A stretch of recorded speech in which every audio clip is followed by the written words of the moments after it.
Hello and welcome back. It's another stream. Let's see.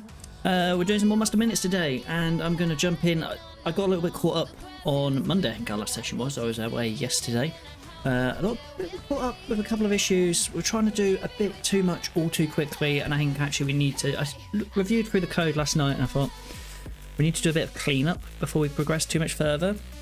We've done a lot very quickly. We've got kind of basic authentication in place, we've got the minute generation in place, we've got the transcription stuff, we've got agenda builder, we've got kind of speaker editor, participant editor kind of thing going on. There's a lot, and some of the views, some of the controllers are getting a little bit too heavy, a little bit too complicated. So today's plan is we're going to tidy things up a little bit. We're going to move some things around. We're going to review some of the, like, I took a couple of notes that I wanted to review and do some changes to. So that's the plan. And then we're going to jump back into, once we've done all of that, we're going to jump back into the payment process and work out the flow for that. We'll probably jump into Miro and do a bit of, we've not reviewed our Miro board for, I guess this is episode 21, kind of day 21 of working on this project. And it'd be good just to review kind of what the flow should be like, especially for payment, because we didn't cover payment in that flow. So that will be the plan. Might just sign in quickly. Okay, apparently our server's crashed. We'll spin that back up, if that's going to spin up. One of the problems I have with the servers at the moment is that I'm using local tunnel, and local tunnel will just crash. Like, sorry, can't, fail, and then stop everything. But we'll, yeah, see if we can work around that. If I come into here, we'll go to our meet with speakers. This is our meeting, and we've got our agenda builder on the left hand side, we've got our transcription editor in the middle, and we've got our participants on the right hand side. There's a lot going on here, especially this central view, because this central view is kind of having to, servers down again. Perhaps we just go into proc file and just turn off. Apparently I can't comment out on here. Is there not like a... Do proc files have comments? Proc file comment? Can our proc file have comments? Yes. Hashtag. Okay. So we'll just spin up git proc file dev again. Okay. We're not going to be able to do... The only reason we need that local tunnel is to make that connection work for... What are we making that connection work for? The webhook. So once we upload the file to S3, or once the transcription's finished, it comes back. We'll have that turned off for a little while. And that'll avoid our server from crashing all the time, which is annoying. Yeah, so there are many different ways of... That view with the meeting has many different views. There's this one. The agenda builder makes sense, but the right hand side, the speakers, doesn't make sense because we've got no transcript. We don't know who spoke in the meeting. Perhaps we could think about that at some point, but the concept of like /speakers/1 doesn't exist because there's no past data. We don't know how many speakers there could be, and so it doesn't show. The middle section, obviously this is our file upload here. This is a blank meeting, so we've just created the meeting, but we haven't uploaded a file, so that is one view. We've got another view here, which is, okay, we've uploaded our file, and now we have the option of generating the transcript. So there's like a checkout flow we need to consider here. If we jump back into here, we've got our, okay, we've done our transcript, now we've got speakers on the side, agenda builder. There's a lot going on here. This is more just a different state of the same view, but essentially this is our transcript editor. But we kind of have to have 1, a meeting, 2, a recording, and 3, the transcript. I think what would make more sense is if this view here was just the transcription, with the URL meeting/14/transcription, because then you could be like viewing/editing the transcription all on that one view. So that I think is going to be one of our plans. The other thing in here as well is once you've done all of this, the very bottom of this view, we have our generate minutes button. So I think that could probably still be there, but then at some point you move over to minutes. So there's kind of a navigation thing I need to consider here as well, and how that's going to work. And then also a view for the meeting itself, I think is probably going to be quite important. That's going to be the plan. We are going to have another quick ad. We haven't had any ads yet. We're going to have an ad right now. I'm running ads just so we can avoid pre-roll for people who are coming in. I hate pre-roll. Terrible. So we are going to have that in 24 seconds. And then while that's going on, I will just review some more code. Oh, don't know what that was. Anyway, that's the application thing on Mac. Let's see.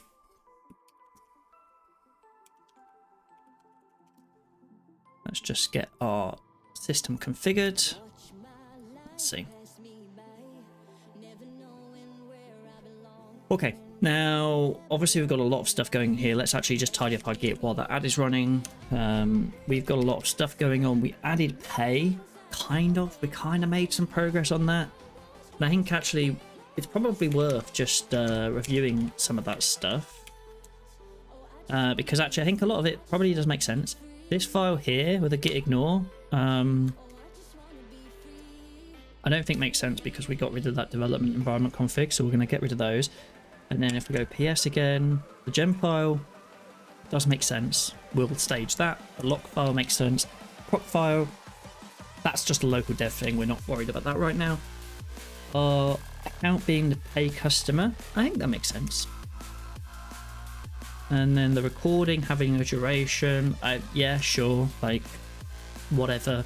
Payment required. I think we probably like remove that from that view. So let's just do that and bring that back. Okay, then we've got our migration. So we've got our pay tables, we'll have that. And then we've got our adding our email to an account, which we need to make that our pay customer. So we have staged all of those. The schema also will have updated as a result of some of those changes. And we also...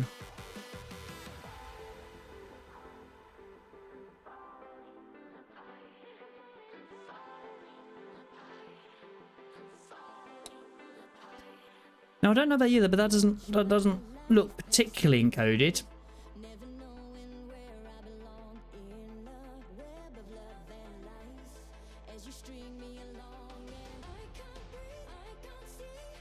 That looks pretty not encoded to me. Why is the credentials file not encoded? It's got a .enc file extension. I might just have to go check that off screen. I don't think I need to. I will have to reset those keys because they were just on the screen. But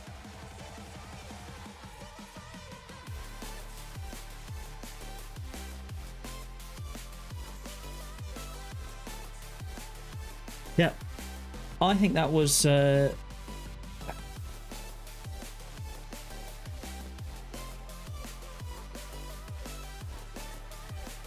I mean, they weren't entirely on the screen, but a good chunk of them were on the screen.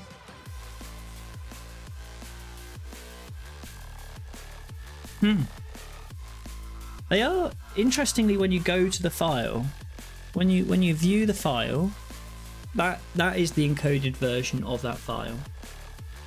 So it seems like NeoVim is kind of showing me the decoded version of the file. Welcome back to anyone who's just joined back in from those ads. Thank you for that. Yeah, I was just tidying up, getting the Git stage ready if you're just joining us now, so that we can get some work done. And I've come across this weird issue with NeoVim where actually it kind of shows a portion, although now I've got the file open, it doesn't show, and then it loads, and it does show.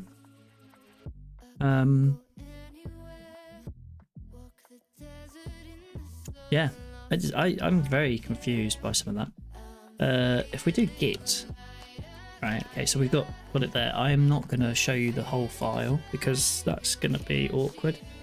It does show the whole file.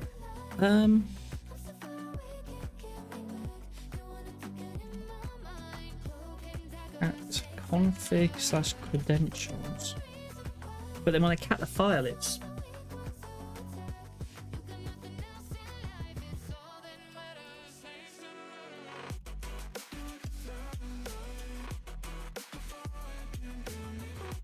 Yeah, I'm not really sure why NeoVim's doing that. Why it wouldn't just show the actual encoded version. I have used NeoVim to edit those files. So maybe it's cached in some way. I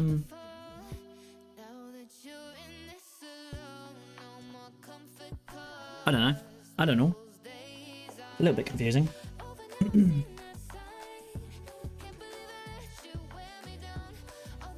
Let's go and bring NeoVim back.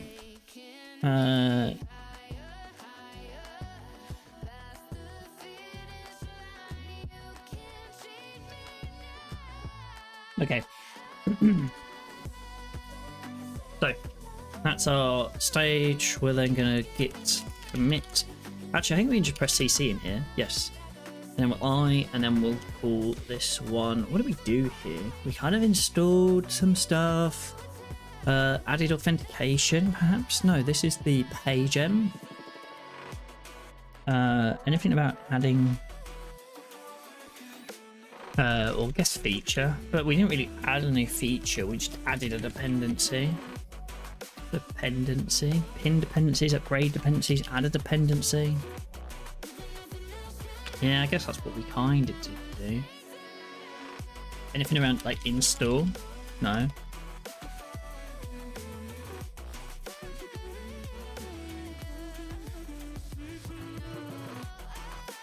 Add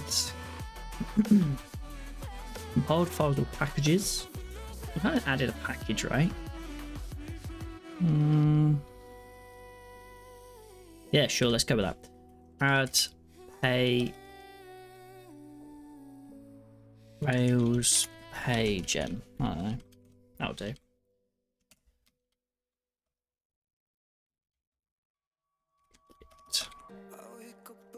Push.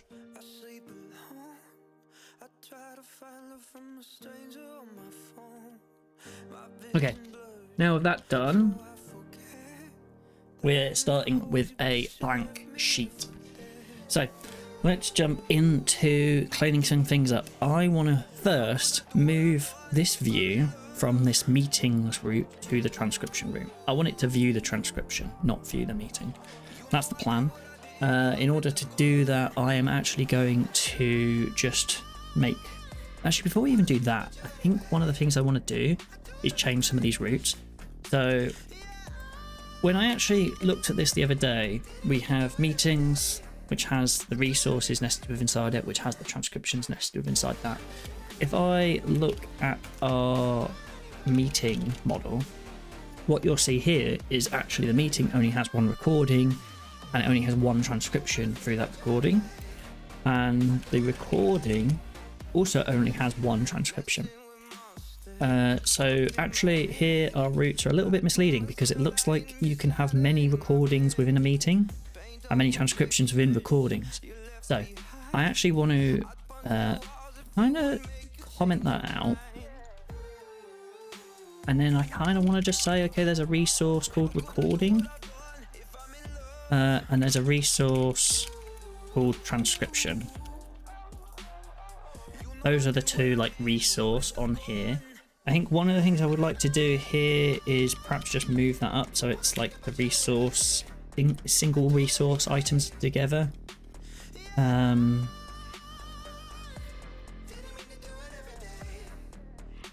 then we'll do that. That'll be the plan there. That's going to cause a whole bunch of problems. One of the things we want to do now is if we find our... Let's go with our recording controller first. This actually wants to be changed to C. No, that's wrong.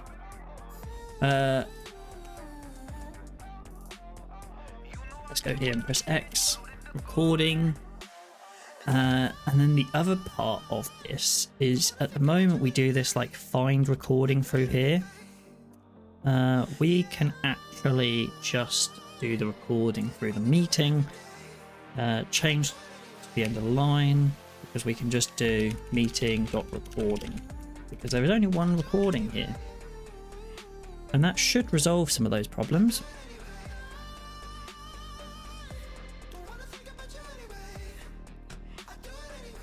And actually, if I do 26k, this here is interesting as well. I think what we could actually do here is do meeting.recording.build with the meeting params. And same here, right? Change the end of the line. We can do meeting.recording.build. I don't know why it de-indented when I did that. Bit weird, but oh well.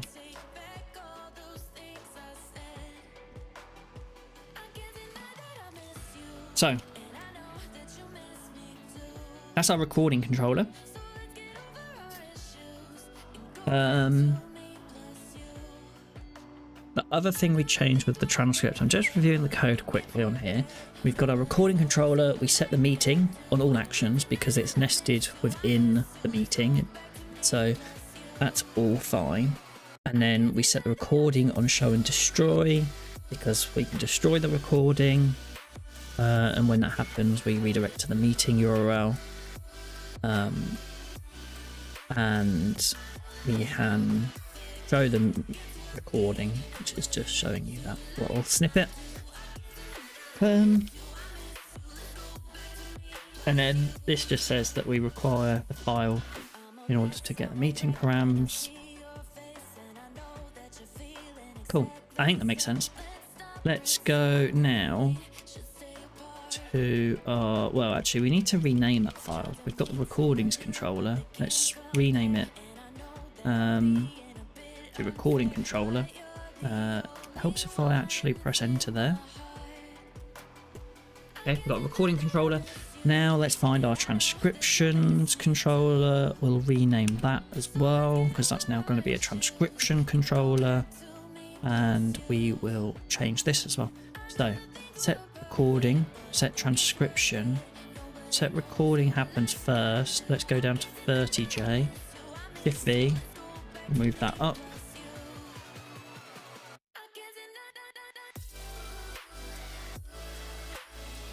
Delete that. So set recording happens first. Actually what happens here is we're going to set the meeting. We're not going to set the recording because we're not going to use the recording ID, we're going to use the meeting ID. So if we go back up, we'll go here, change inner word, set meeting. In fact, let's do set recording to set meeting. And then this be the meeting. Change the end of the line, meeting.find. Yep. And then 7J. Oh, that's too much. We can change the transcription is the meeting transcription. That's going to be there. The transcription permits data. What else do we have in here? We have the meeting. Based on the recording, delete to the dot. No, no, like I wanted to do it maybe around the dot would have been better there. Like delete a dot. Delete. End of line matching character. I would normally do I or T, right, which is like move to. I'll move before, move to. So like it would have been F dot. There we go. The F and T are those two around.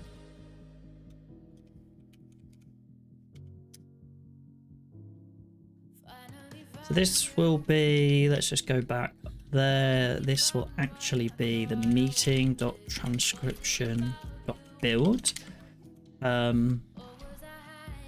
and that should build with the recording that exists, or it will create it. I don't know how that bit works. The status is going to be pending dispatch. I think build works there.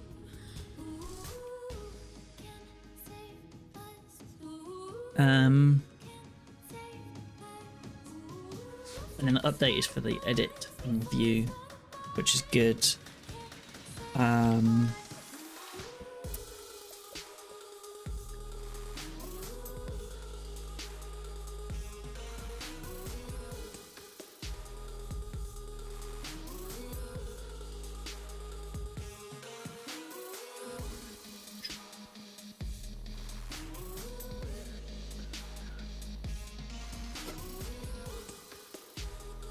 Because this now starts to feel a bit more like it makes sense, because this update is gonna be the update for this view. So let's just do that for now.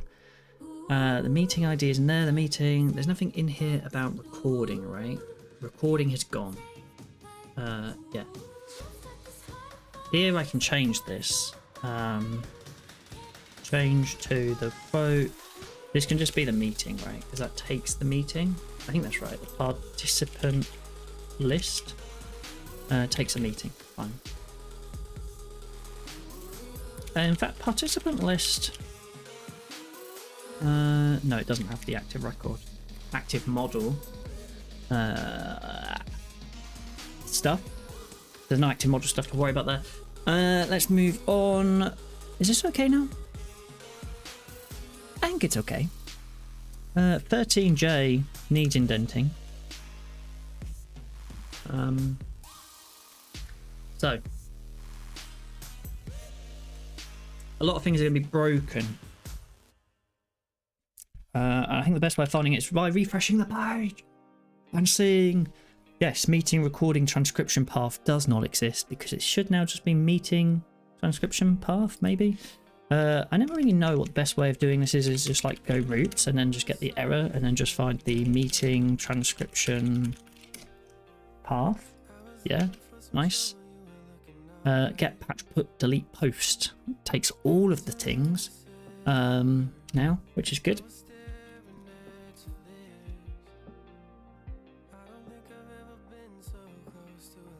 Okay.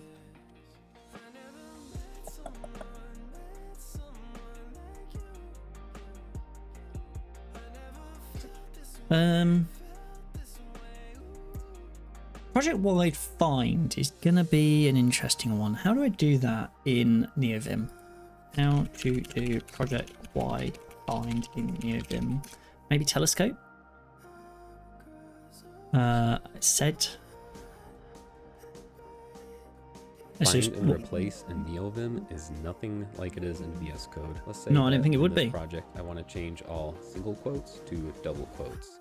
The way I'm going to do this is first open up Telescope and do live grep, search for all single quotes. Okay, live grep. And I'm going to stick those results into a quick fix list, and then from here I'm going to type. Yeah, I'm not quite there with quick fix lists yet. But I know Telescope, live grep.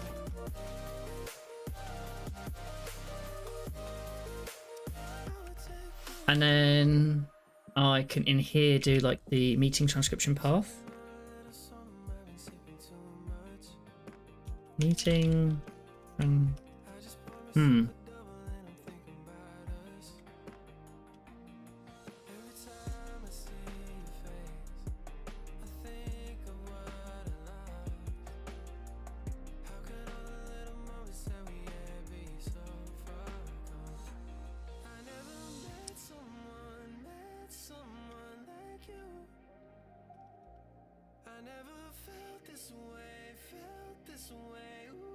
Yeah, I still don't quite know what the deal is there. I guess the main thing we'll just do is we'll just jump to this view. And we know where this view is and we can just figure it out bit by bit. There is a quicker way of doing this though. Maybe I need to learn quick fix lists.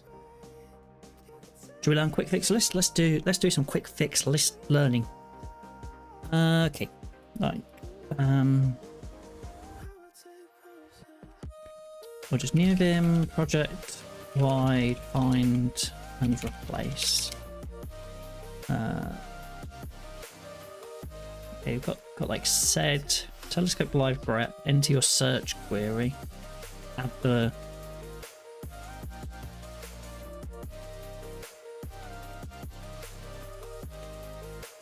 I don't know, like telescope live grep, like transcription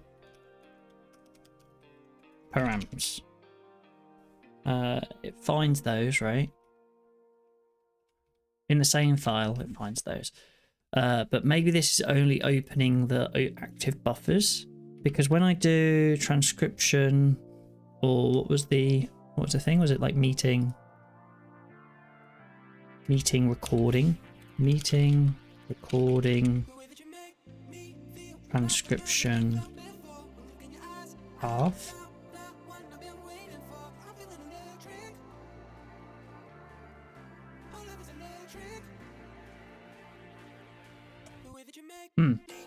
Yeah, I don't know if I open both of those. What view is this? This is the underscore transcription. So maybe if I open the underscore transcription and then do telescope, no, not this one. So the form for the transcription, and then do telescope live grep, and then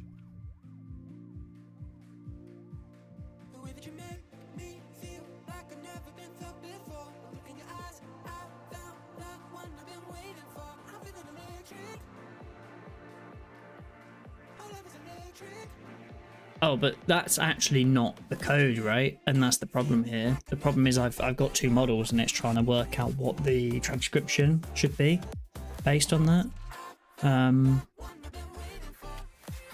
And so I do need, like, the code is here, right? There's not actually that line. So the live grep is what I want, but I can't do find and replace because well, it's a problem. It's a problem. The transcription. Let's just quickly check the transcription. As it delegates meeting to recording.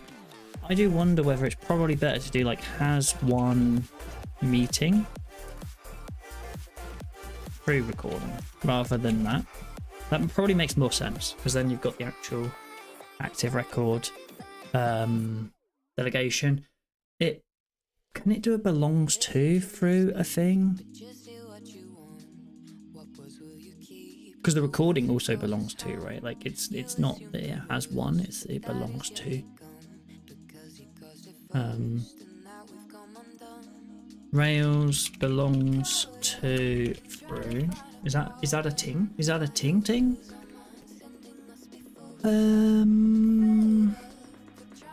Belongs to association reference through.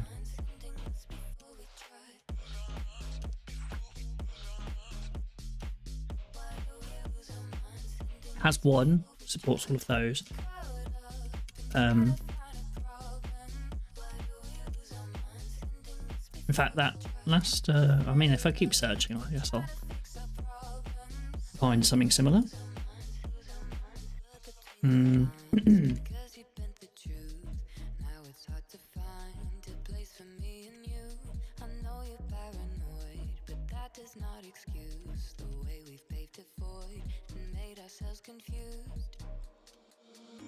As many supports these options that belongs to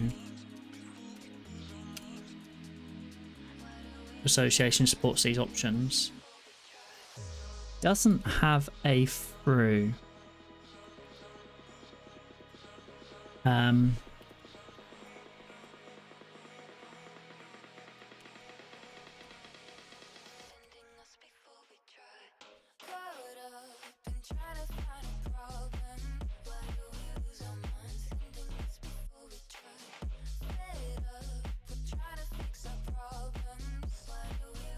Because when you do the adds has one, it also does those, right?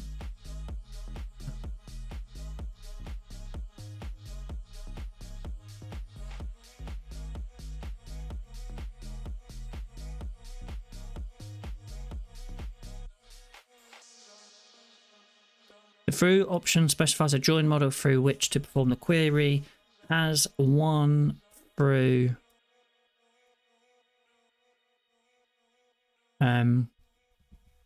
okay. This has one account history through account. This belongs to an account. The account history belongs to an account. The supplier.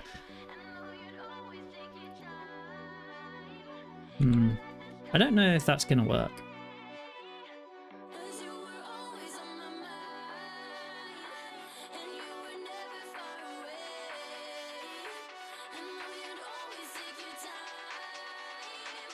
I guess we'll find out.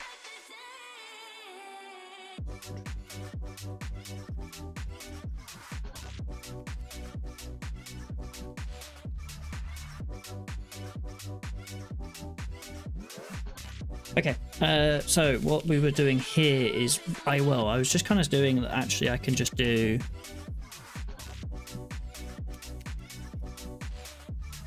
we can get rid of that because we can just do the transcription.meeting, and we don't need the transcription recording, so we can just do delete there and then remove that. Is that going to work? That did a lot more than I thought it was going to do. Okay, fine. Let's view some other views quickly. That view works fine. This view doesn't work, right? Because this is our recording form, form, and that's because meeting recordings path.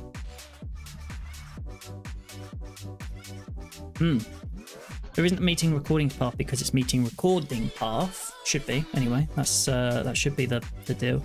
Meeting recording path. Is that? Yeah. Okay. Fine. So. What are you doing? Let's go recording. It belongs to a meeting. Okay. Okay. And the meeting has one recording. Yeah. Okay. Okay. Okay. So why are you picking? Why are you picking? Oh. Is our controller right? Perhaps. Or it's not even our controller right. Like, how is this form being rendered? Probably through that silly show on the meetings. It's doing like meeting.build recording. Yeah. Build recording's right, surely.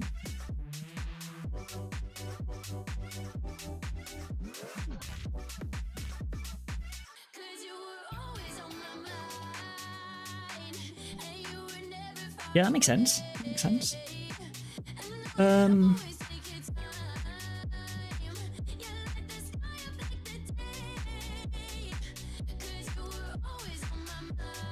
not really sure what's going on here. Let's just ask ChatGPT. Like, we'll load ChatGPT up and.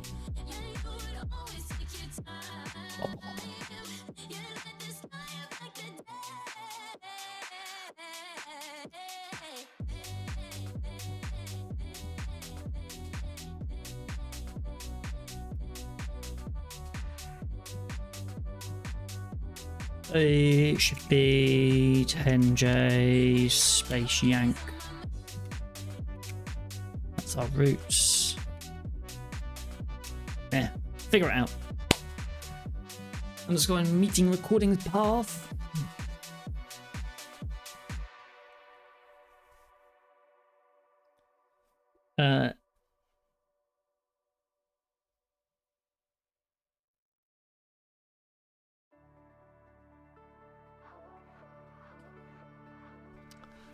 Don't need to analyze the roots, just solve the problem.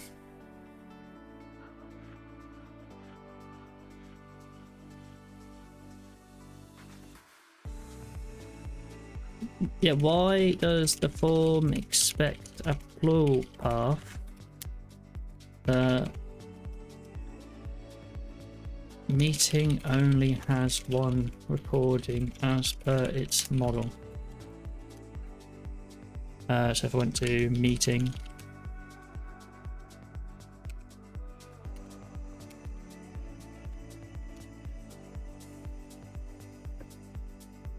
I don't want plural.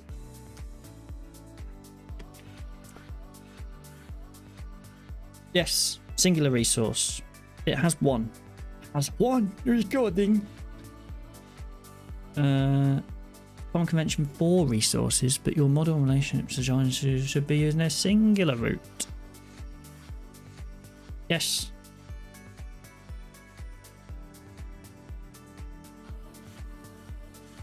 Is that not what my code is already?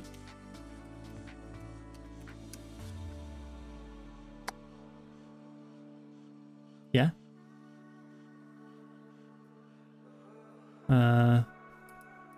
That's how my form looks already.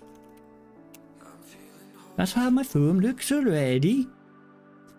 Recording.meeting. Recording. Like those are the two.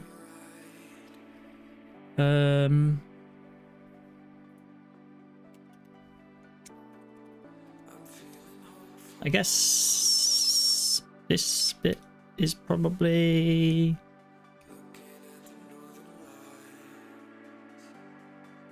useful.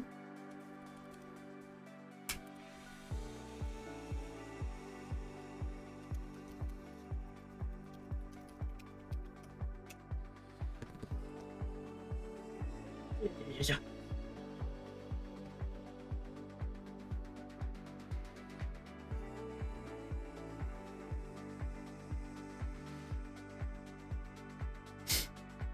Yes.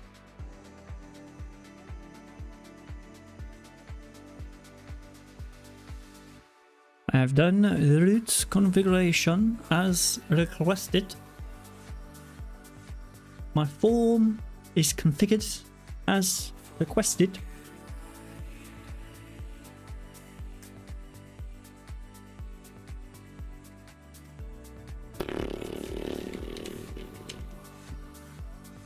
Maybe if I reload? I don't know. I don't want to have to do that. That's gross. That's gross. But I mean, I guess I could.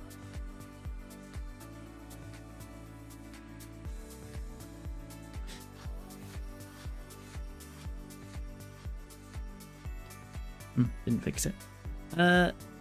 Ensure at meeting is properly instantiated and it is a persisted object. It is. It is. Roots. Root for recording.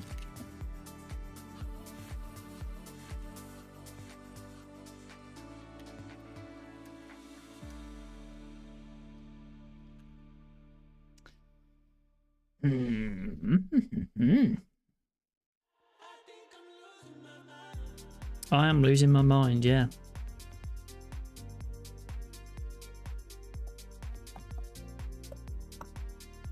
Why you not working?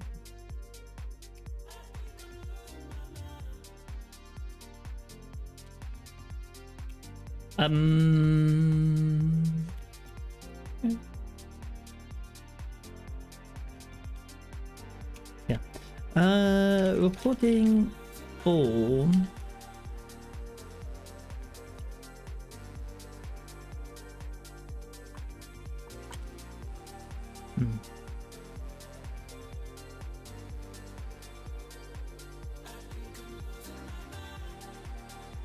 I mean, do I add a symbol, which is like recording, rather than actually passing a recording, since it's an empty recording, but the recording has been instantiated. So, where does that leave us?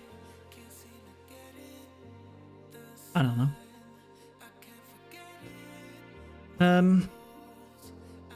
So I could set the URL, I just don't really feel like it's appropriate.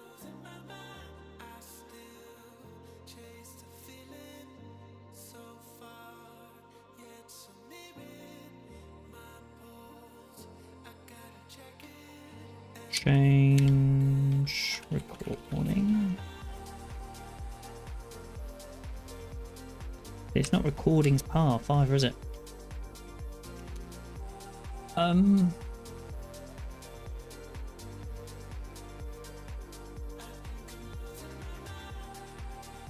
I guess I can't create. Is this because I'm creating a new recording and has one for the resource route only sets up updating the recording that already exists or something? Like, yeah,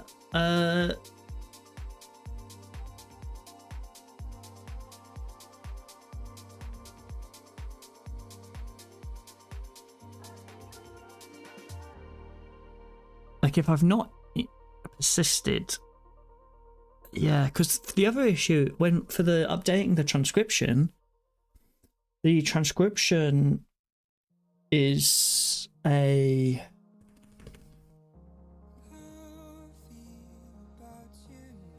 yeah, and there's no create, there's only update.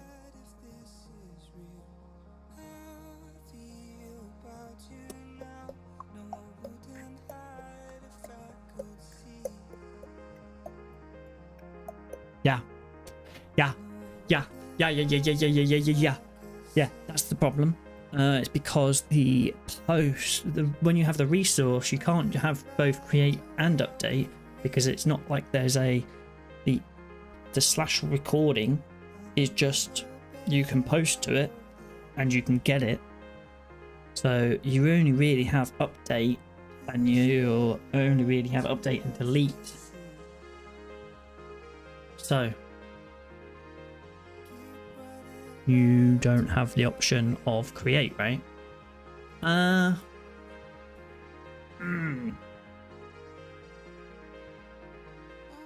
don't like it.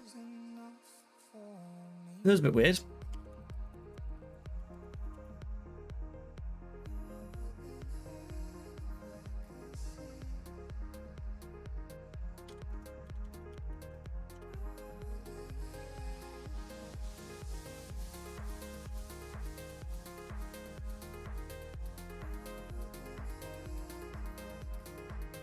Singular resource helper routes makes more sense, but adding a post route feels messy. Messy.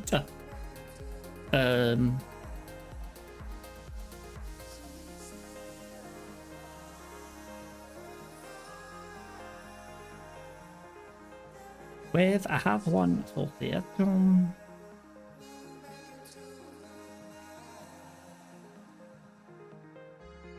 not for new and create. Yes. So I only have update, which means I wouldn't have create, which kind of means that the controller doesn't really work in that singular way.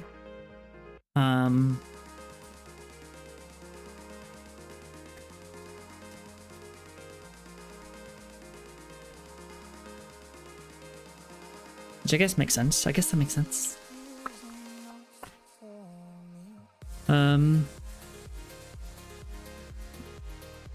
If the recording exists, the form with helper should automatically use the update. If it's a new recording, it should smartly handle it as a create action. The key is ensuring that that recording object is set up correctly in your controller, which is fine, but I don't want to create it until I'm creating it. In your case, in your create action, you can handle the saving of this new recording.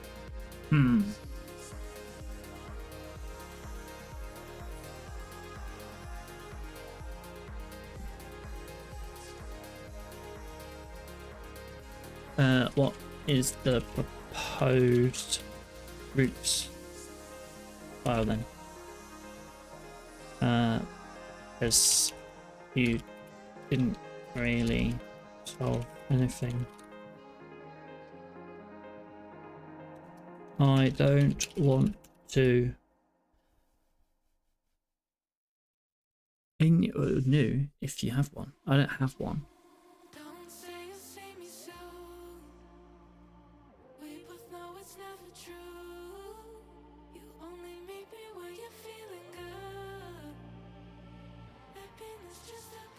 I guess really here what I'm doing is update, right? I'm updating the recording.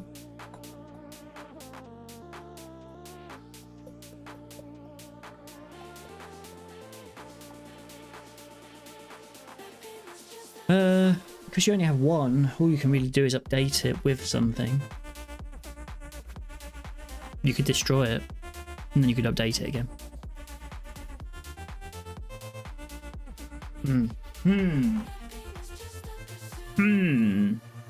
Interesting. Let's see.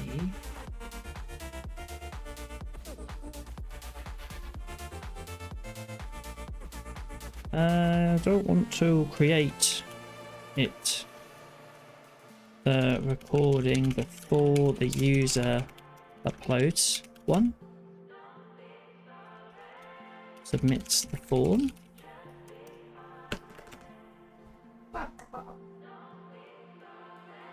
I could do both.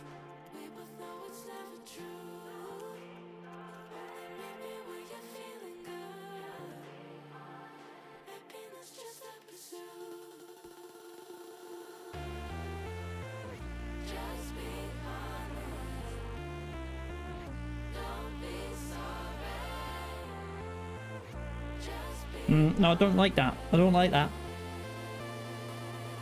I think I'm gonna have to use the URL. What if, like, I could create in the update method. I'd be okay with that.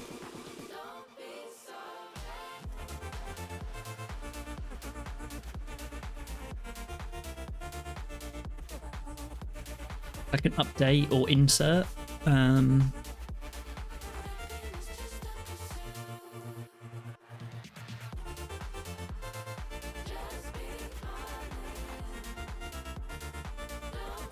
God, ChatGPT is slow. Come on. Come on. Come on.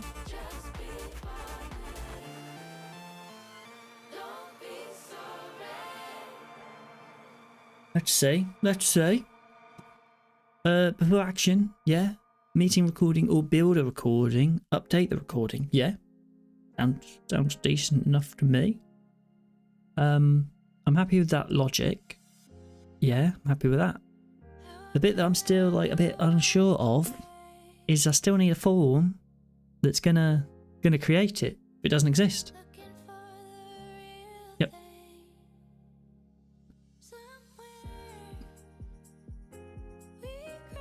The form still won't know whether to go to the update though, right? I'm gonna have to just pass that in myself, I think, as a URL. Like, hey, here's the URL you need to go to.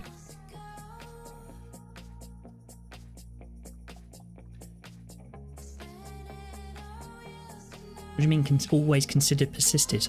Like, why would I do that?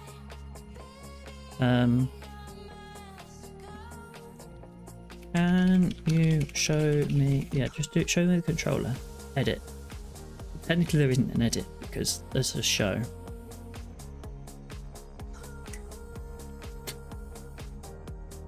And then cheat. And just say, hey, this isn't.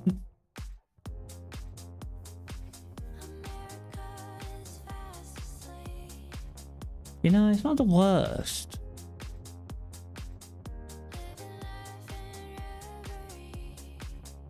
No, I don't like it. I'd rather just set hard-coded URL here and just be like, okay, like here's what the URL is. And let's just do that. So we are going to change to there. I'm going to say, okay, well this is going to be the recording, but then the URL is going to be the meeting recording path, and then we're going to pass in the recording.meeting. And that's the plan. And that allows me to upload. file. We're not going to upload a file, we can just move on to number 2, which is the web recording. Also failed. So this is a button, which we should be able to do a telescope live grep find. We should be able to find it. There's one there and one there. Let's see this one first. And we can change in a word. So this is going to be the meeting transcription path.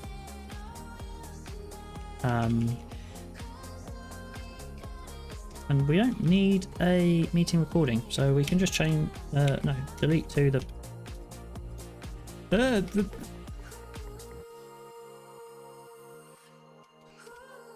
delete to the bracket.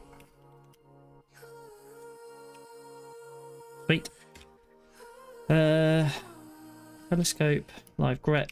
We still have one of these because, yeah, when you change this as well. So this is the meeting transcription path. Takes that there. Does that.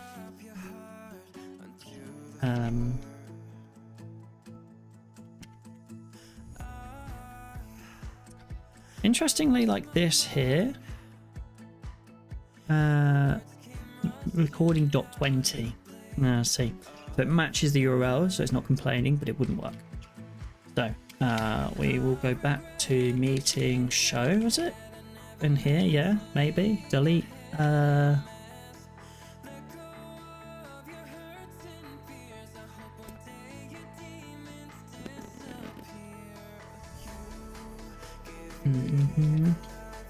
Meeting agenda items path. No, I think this delete recording button here, that's the meeting recording path. Delete to there. We'll save that. And now that should be going to the right place. If I inspect the element, we'll see that it's going to meeting/15/recording, and the method behind the scenes, it's using a post, but actually it's going to end up using a delete. That will be okay. We've got that sorted. There is some way of jumping back in the jump list. Again, I need to learn the jump list and the quick fix list. Okay.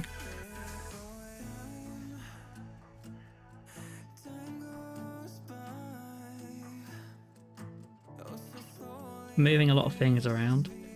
Fine, so you kind of got the flow, generate the transcription. That's then gonna load up the with transcript. That's all okay.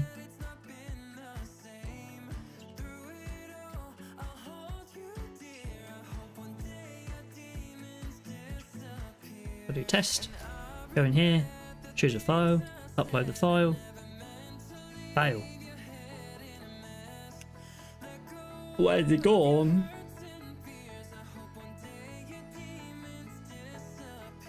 Well, because we said some stuff earlier, the recording controller, this doesn't exist. And that doesn't exist either.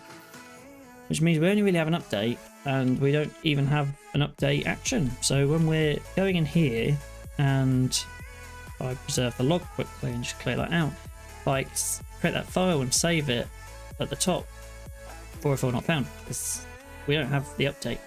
So we have a show, we have a update now, and in our update we are going to, well, I guess our recording is equal to meeting recording or builder recording, and then we're going to update, and then we can do if I do it if recording update, not with the meeting params, because that's a bit weird.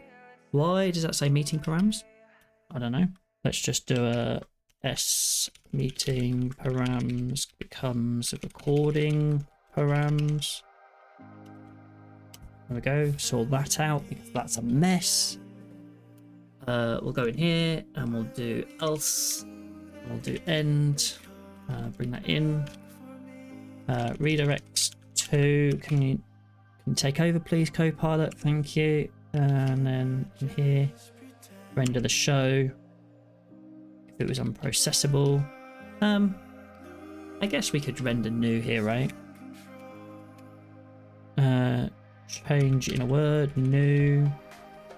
Does that mean in our show we could choose between new and possibly? Let's just do that then.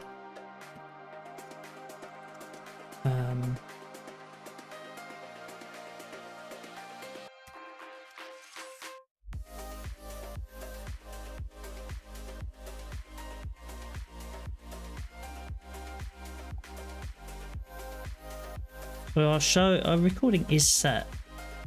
So perhaps in our set recording we could do a build recording.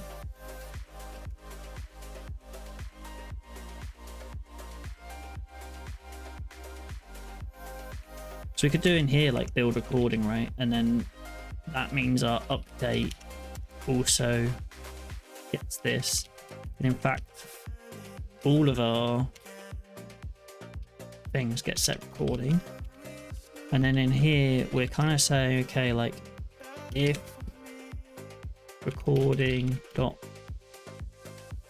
persisted, it's not so much that we want to do this, but more that we just want to render show, and in here render new.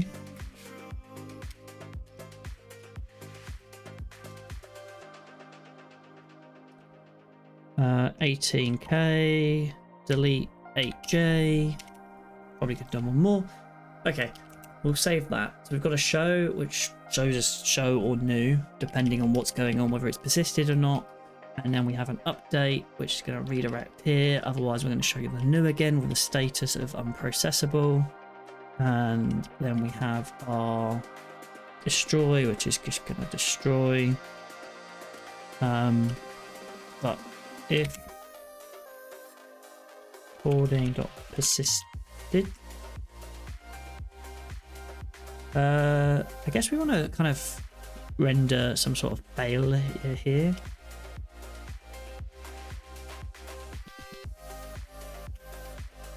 What do I do here? Copilot. There is a panel, right?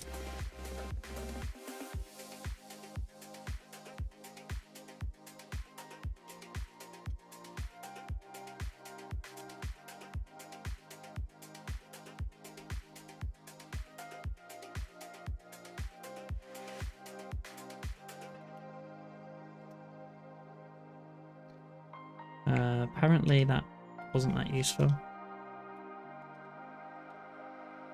What have I done? Control K. Q. Okay. Redirect to. And then what are we doing here?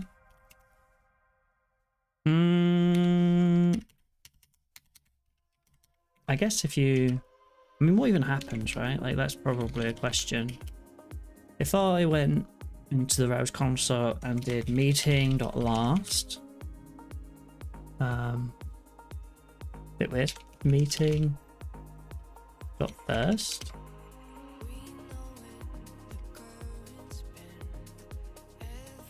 Recording.last.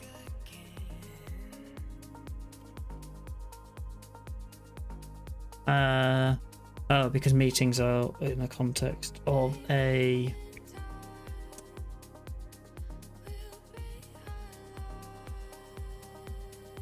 the meetings are in context of an account user, which means I'd have to set like current.account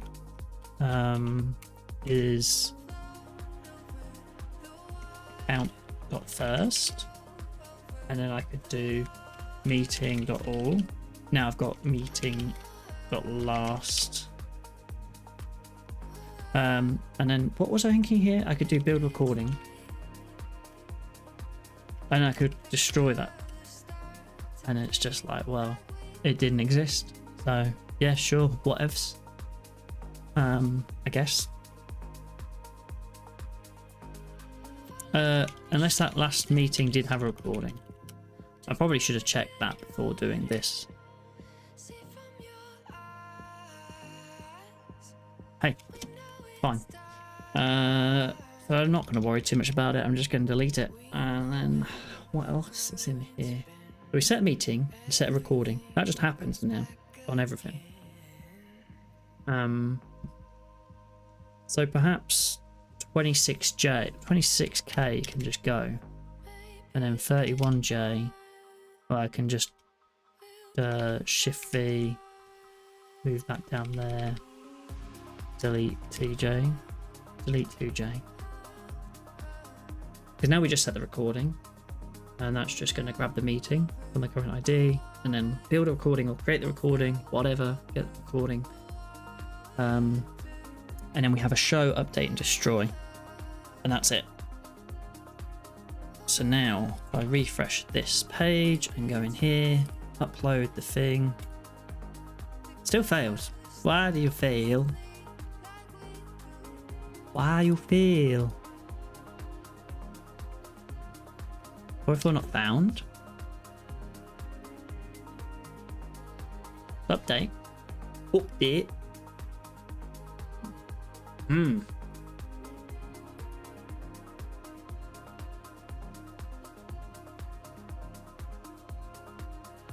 Is it not update? Let's just make this window wide as I get the preview panel. Controller. I can spell, you know. No, it's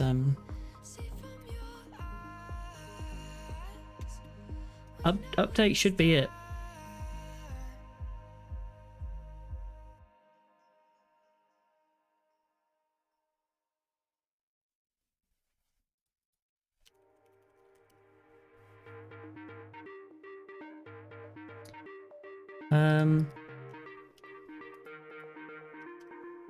Interesting, actually. It still says recordings controller, even though recording. It still should be recordings. Fine.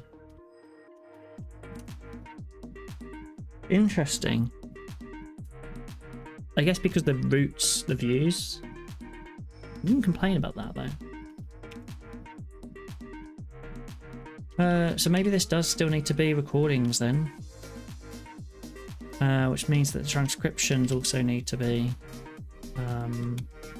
transcriptions.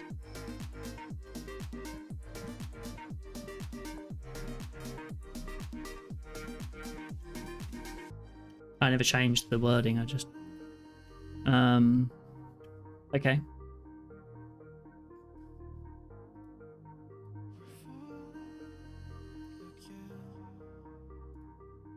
The plan is to move this form from here anyway, right? Again, clear this out. There is a lot going on. I do that and like, what on earth? I guess it's all thingy files. Still not found.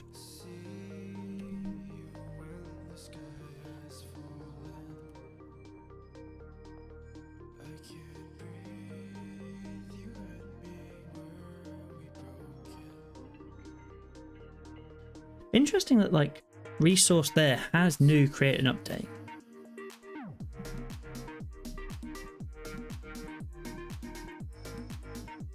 Like what happens if I do go in here and say, okay, there is new update, show, destroy on the recording.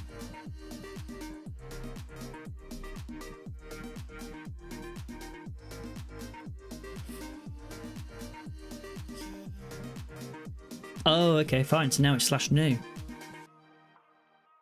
But before it didn't have that.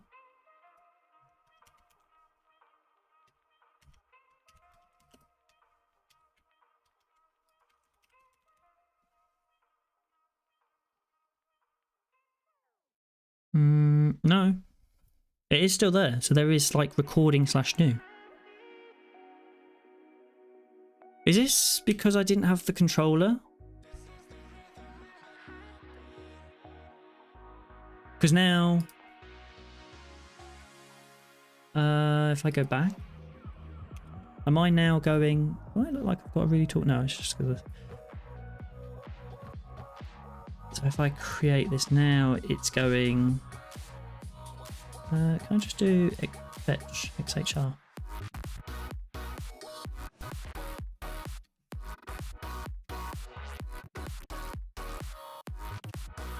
Reload it. Why you not working? Upload the file. Create recording. This form. No, wrong page. Recording form. Okay. Delete. Do that. Okay, now can I go back? Now that like there seems to be. Okay, there's no recording path, obviously. I have the surrounding thing. What's the shortcut for that? It's like, it's not A.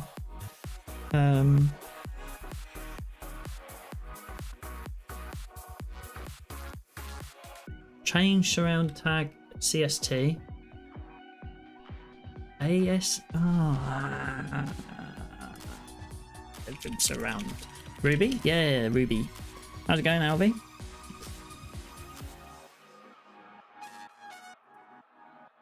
Yeah, doing some Ruby. I've also started learning NeoVim now. Slowly. What's the Y? I see. I really wouldn't think about Y as being like the add. So I could do YS square bracket. No. Do I have to do YS and then like inside word? Yeah, okay. So like YSIW and then square brackets. There we go. And then in here I can then do ad break. Sorry about that. Recording.meeting.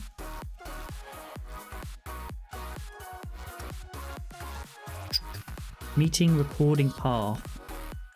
No, because it's a new meeting recording path. No matching language service.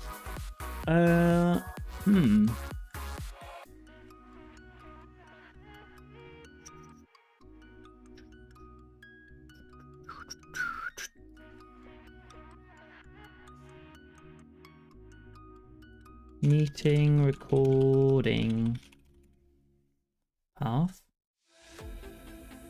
Like, what's wrong with this?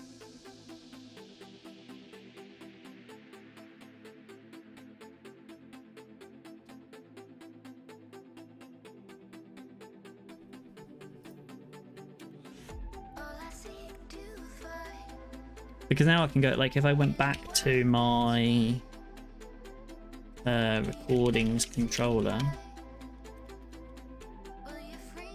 I mean, there's a whole bunch of stuff I did in here that I actually kind of like. But let's just go back to this.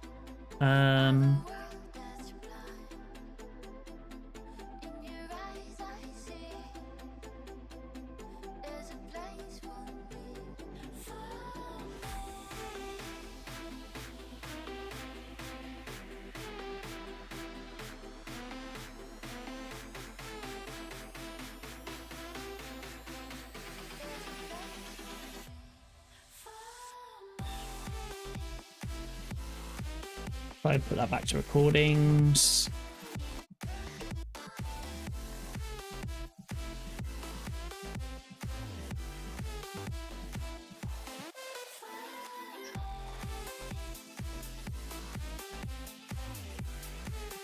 Ruby, Ruby, Ruby, Ruby.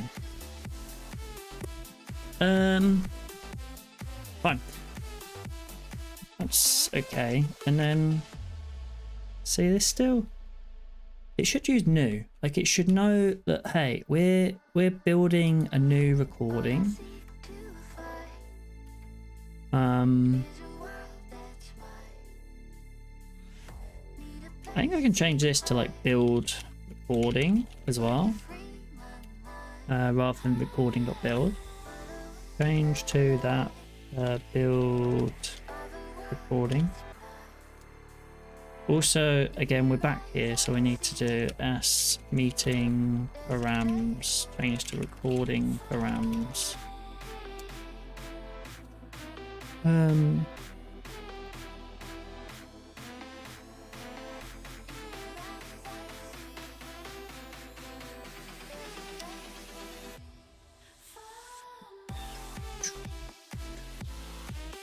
Let's see.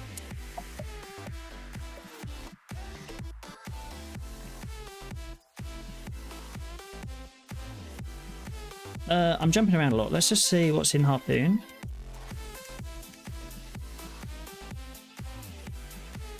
Space A and then space PF, and we'll go back to our recording controller, or space A and then space 1, space 2. We should be able to jump between those quickly. Space 1, space 2, space 1. Okay, cool. Let's see. So in here we've got this.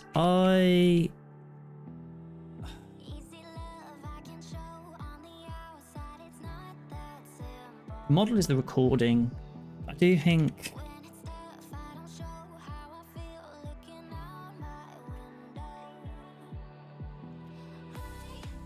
delete, do that, and then delete the surrounding tags.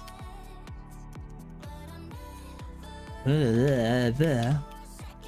Delete surrounding tags. I thought that was a remove, delete surrounding tags. DST.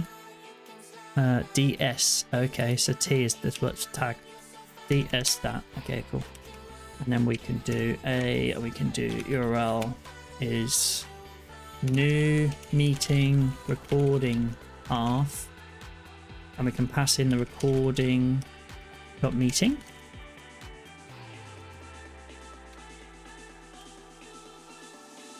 Ugh. What? Found error. Oh, I forgot the it's a rookie mistake. I forgot the bracket, the comma.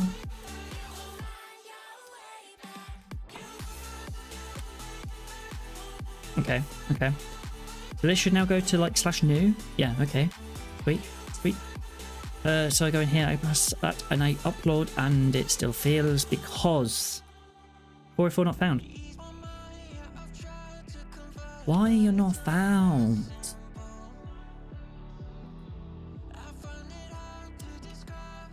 Because I go to my recording controller. Wait. Recordings controller. It's here. I go in here. Meeting/meeting ID. Recording new. Goes to recordings new. Right? Recordings new. So why are you... that's the get actually, but the post goes there.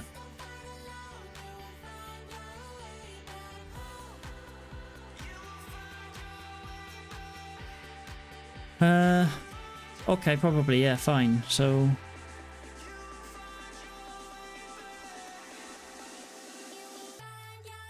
meeting recording path.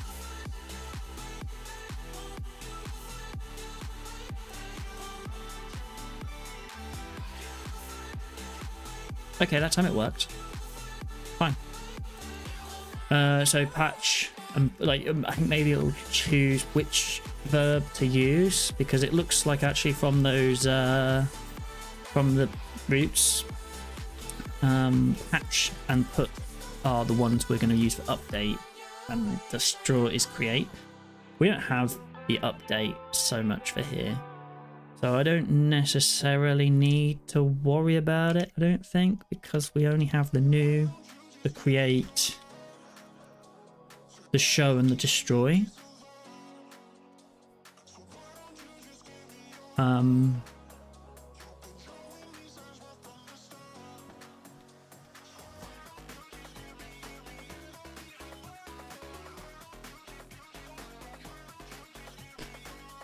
I wonder if I just do like a all, like set recording as just a generic thing. I do need to, on the create, do that update though. Let's leave it as is.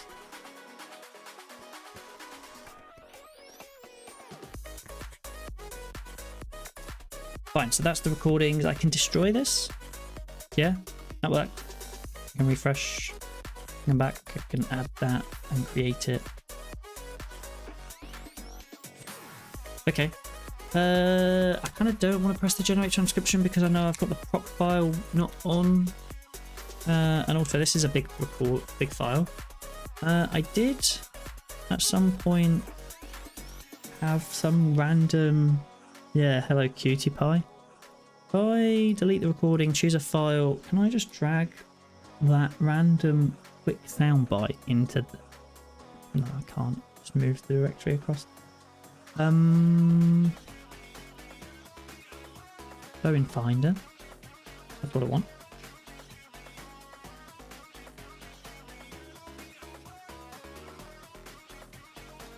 Show in Finder. Okay, fine. I'm just gonna have to save that. Can I paste it in there? No.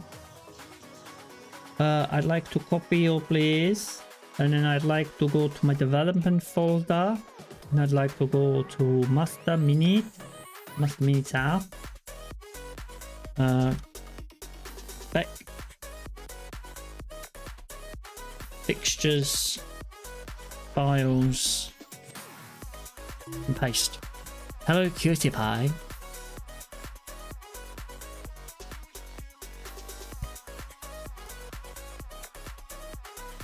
And create recording. Hello, cutie pie. Nice. Nice. Now, because the reason I wanted to do that is because I don't want to do a big file for Amazon Transcribe because it'll just cost. It'll shoot my costs up in the roof. Now, what am I doing here? I'm going back to my proc file. I need to turn that local tunnel back on. And then we're going over here. I have to press Control C. And then we're going to spin it up again. Hopefully local tunnel is feeling in a better mood because when we started it this morning, it was playing up. So we have our meeting. We're going to click generate transcription and it builds. Why? Because it can't build. There is no build on transcription. And also our local tunnel died because obviously it died. What is going on with the local tunnel? Because I need it. I need it.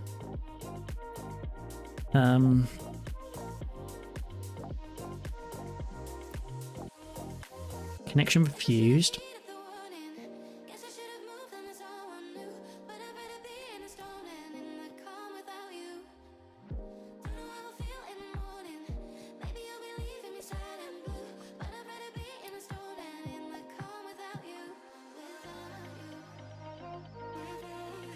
One thing I've noticed is there always seems to be random people in Twitch chat, but not actually in Twitch chat. Like, whenever I look in my like users in chat section, there's like a random assortment of people accounts that were like, I guess they're bots, maybe.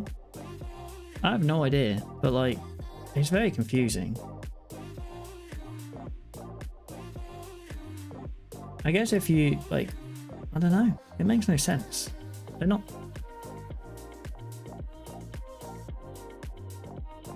I guess bots, but they have badges, like all sorts of badges. I guess you just get badges over time anyway. But like this one's a Prime user and has been streaming as well 4 days ago. Like, I don't understand that. Like, what's going on there? But if you're real people, then hey, thanks for following. But you're always there, so I don't know what's going on. This is really annoying because I need local tunnel in order to do the webhook part. It says my URL is this, so I should be able to go there and I can't remember what the tunnel password was. What would the tunnel password?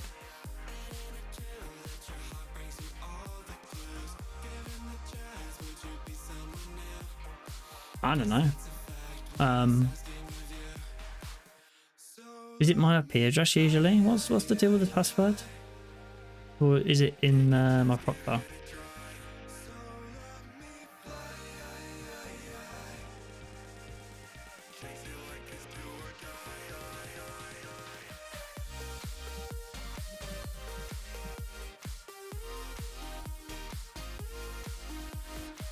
Oh, it's the public IP address. I don't know what that is right now. I have to go look that up. What is my IP.com? Yeah, put that in, and then it goes access denied because, you know, not allowed to access it in any other way. But that does looks like local terminal might be okay. Might be. Okay, fine. Let's generate transcription again. There was a problem we need to solve. Means hopefully if that's maintaining its stability, we can go back to solving that problem. Where's this file? This is in our transcriptions controller.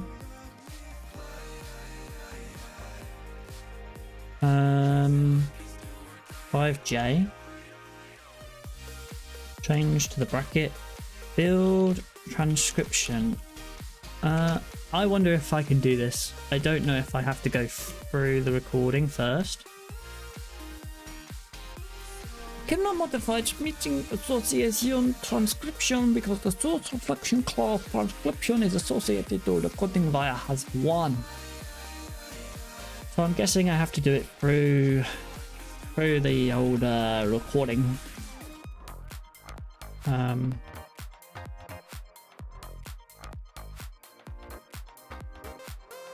As follows. I guess this is the way. Let's see what that's running. This seems to be okay. We generate, and it says it's in progress. Now I don't actually have any way of knowing when it's done. I really need to get Hotwire set up in a way that will update this page once the transcription is finished. But let's tidy up the roots first before we get into doing that. I think once we've done the cleanup, we can get some of that stuff in as well, which will be good. For now, I just got to refresh because it's only like 3 words, pretty quick.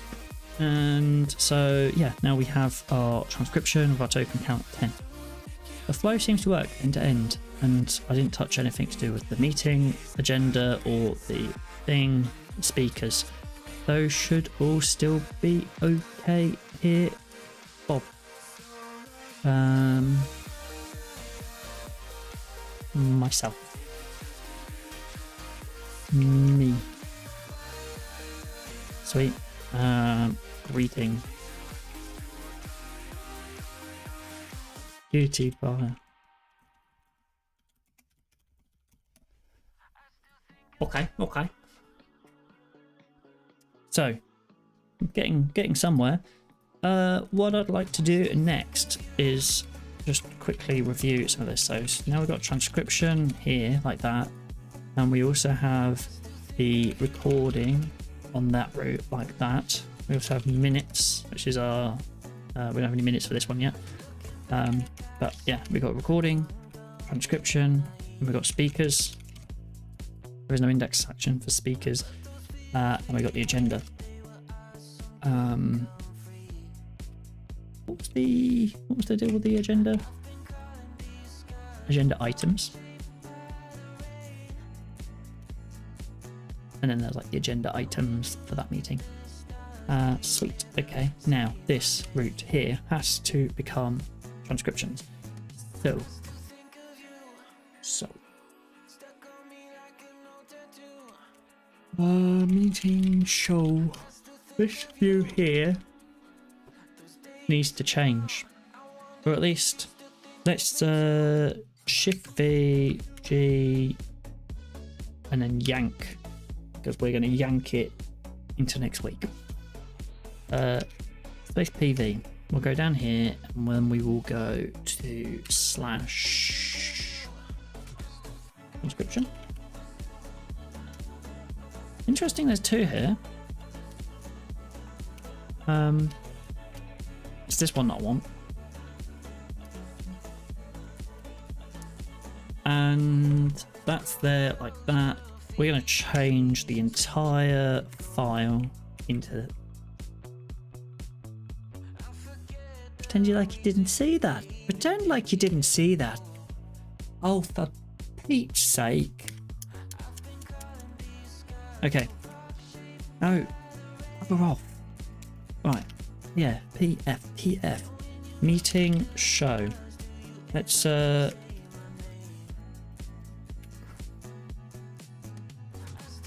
repeat in a word, like that, so then I don't accidentally bloody paste stuff that's not supposed to be pasted. It'll rotate, it'll be fine. Anyway, if I go in here and then Shift V, G, yank, and then I know how to use the jump list. We'd use a jump list, but I don't know how to use the jump list. And P. No, not there. BD there. And then we'll go here, but it's gonna be broken. Oh no, because meeting is actually set. I guess, yeah. We're in the context of meeting, so obviously all of the meeting stuff works.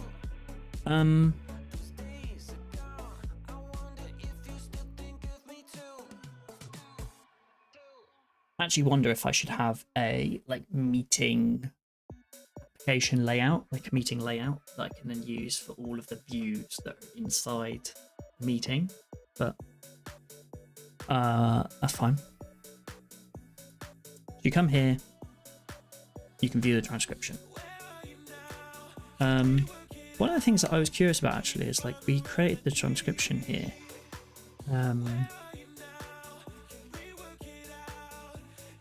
I shouldn't be able to get to this route if there isn't a transcription, right? So if I went to the blank meeting and went here and went transcription,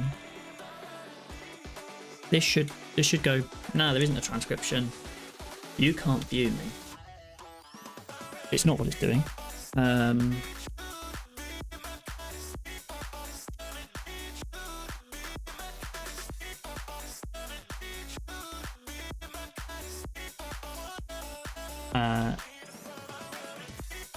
It's just going, eh. So perhaps in here I need to go if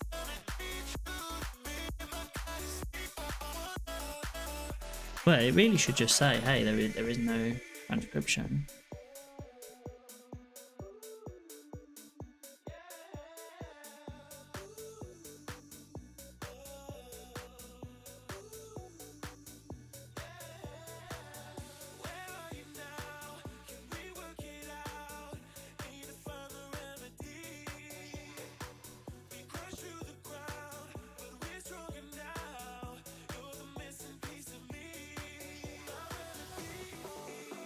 Do you think free tech interviews are too much? Also, hey, Aloe Milo. Free tech interviews. Depends on the company and what you're going for. Mid-level position. It depends where as well. I think free tech interviews probably at a mid-level position. One of the FANG companies like Facebook, Amazon, Netflix, Google, that sort of thing. Probably a fair amount. Probably actually on the low end. It's not FANG. If it's just a regular small, if it's a small starter, then probably a bit too much. What do the tech interviews contain? Is it just chatting, or have you got to actually build stuff?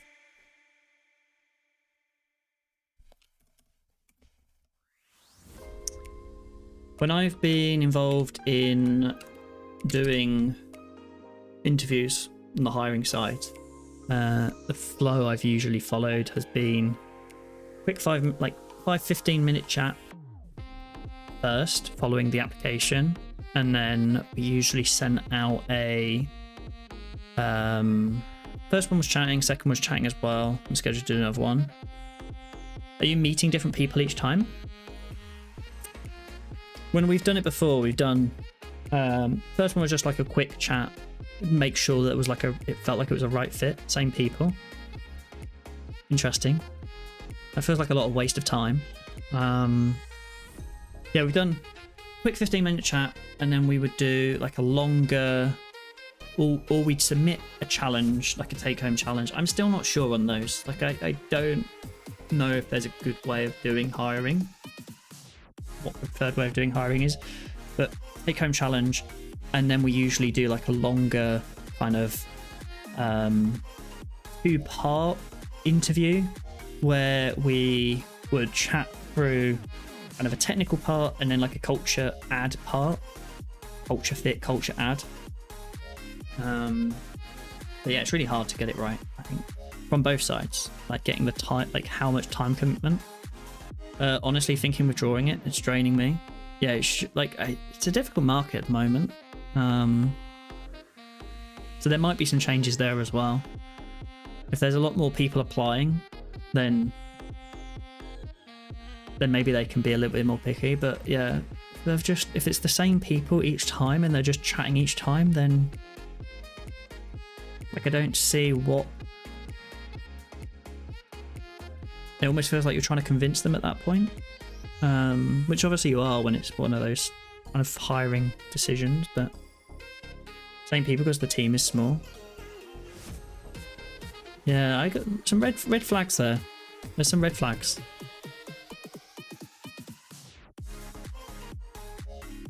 Like, what's that extra chatting adding to the...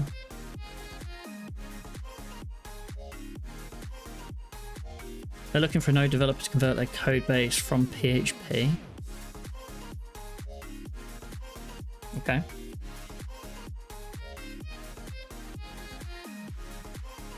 Interesting. Do they have Node experience? Not a good place, yeah.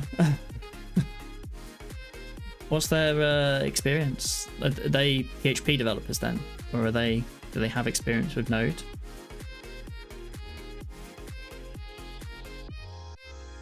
I feel like I'd be cautious at this point of them just trying to understand what to do. Like, if you're having 3 conversations with the same people, those conversations could, I don't know if they are, but they could quite easily become a place where they're almost just using you to kind of tell them what to do next, and then they'll move on. That might not be what their plan is, but...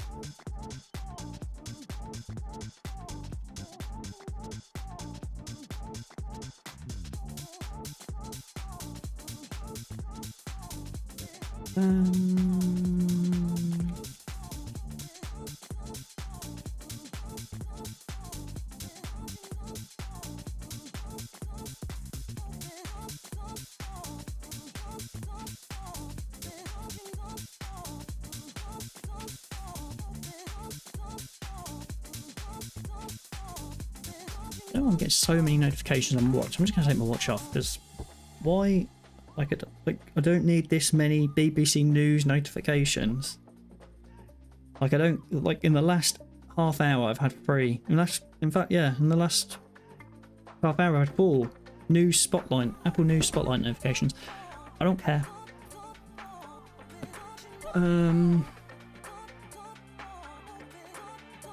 Interesting they're moving from PHP. Like that's another thing that's interesting to me. Like I feel like everyone's talking about PHP at the moment.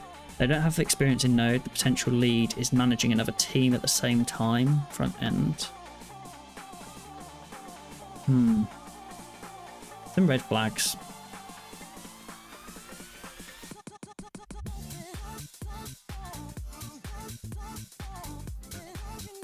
Might be okay, but I don't know.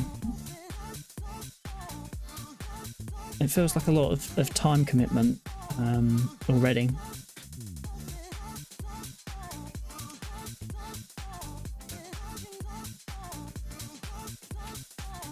What am I doing here? So I'm redirecting if the meeting transcription's blank. Like, hey, like there's no transcription. Go back there. Nice. Okay, cool.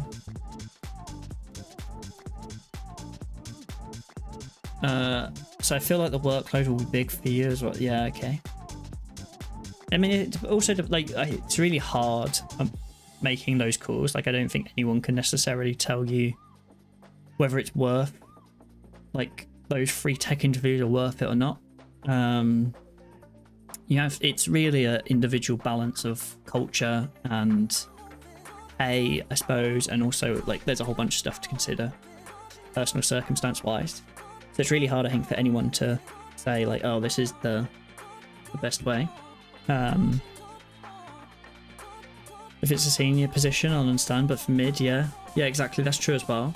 Also weird that it's like a mid-level position and it doesn't sound like they've got the experience. Like they don't know. Yeah. Bit sus. I feel like everyone's moving over to PHP anyway. Everyone's doing Laravel, HTMX. Moving from PHP to Node. I'm like, well, what's going on? Why? Why?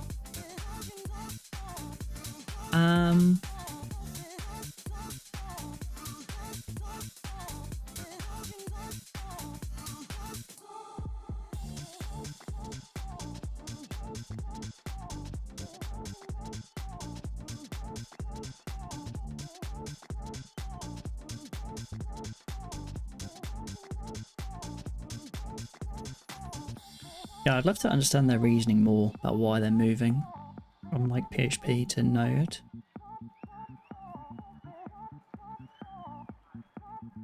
I find it fascinating anytime like there's a big change in a code base like that and why, what they think they're going to get out of it. Usually you just trade one set of problems for a different set of problems.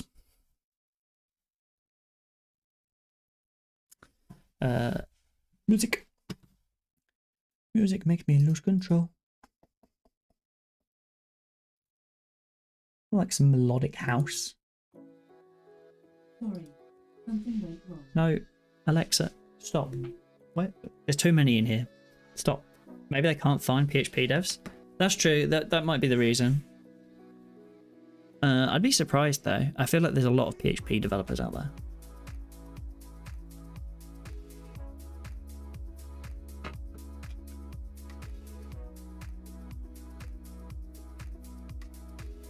They're all driving Lambos, aren't they? Maybe that's why it's hard to find them, because they're all just making bank. Driving around in their Lambos. They're not really out there looking for jobs. Or most the PHP devs quit. That could also be a... they retire. Yeah, exactly. They're all retired. They all quit, and now they're all just driving around in their Lambos. I love that meme.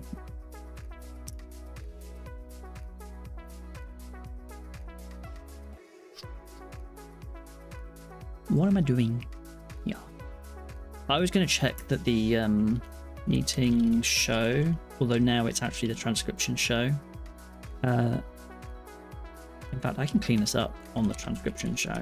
I should go show. So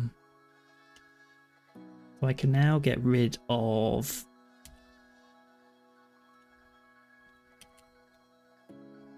$7J.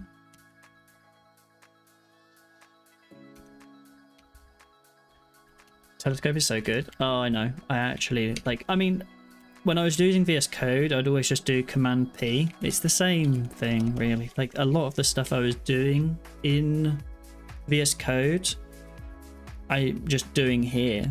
So it's been a fairly natural transition. It's just learning a couple of different key shortcuts. The bit that's different is just like those key, like it's just embedded in the philosophy of like how a lot of this works. So it's just once you're like, I've only learned a couple of them, but I can feel the power of the chaining of them all together. And also Telescope, like I guess with VS Code, I was always just doing Command, I think it's Command P. And then it would bring up like all the files, but I can do space PF and bring up the project files, or I can do space PS and just bring up my Git status and see all the Git status files. And obviously there's all sorts more as well that I've not done much with yet, like the live grep is again another one that's good. So, and jump list and quick fix lists, those are my next two things to really learn a bit more about, because I'm not making use of them at the moment, and I know if I knew how to use them, there's a bunch of places where I'd have been able to jump back and forth really quick. The other thing that I really like as well, NeoVim, that I don't think there's much of a equivalent for in VS Code is Harpoon. So I've got space 1, space 2. I've not really been using it too much. while I've been working today because I've just been cleaning files up, so I'm moving around a lot. But yeah, being able to just quickly go, okay, here's my controller, here's my view, just by quick keyboard shortcuts, and then updating this list as well. It's just, oh, I'm enjoying it. I'm enjoying Neovim. Transcription show. The other bit as well is I find that Telescope, I can do a bit more kind of just part like trash space show, and it just, I don't know, it feels a bit more maybe intuitive than the palette before in VS Code. I can remove a lot of stuff here because I can, like, I know that if I've got a transcription, then I've got a recording because the recording is in here. So I can delete to there.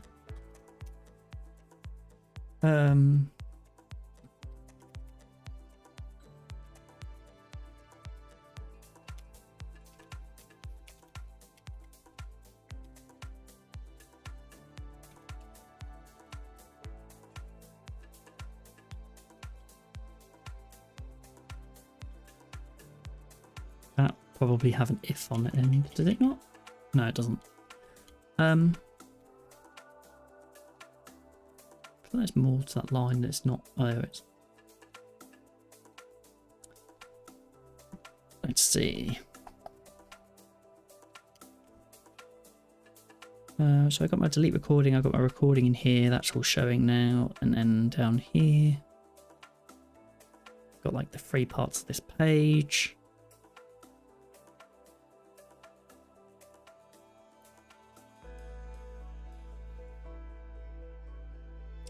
I do wonder if I should look at using view components to tidy up some of this as well.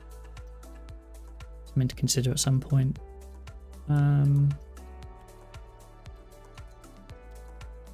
There we go, that tidies up a little bit more here.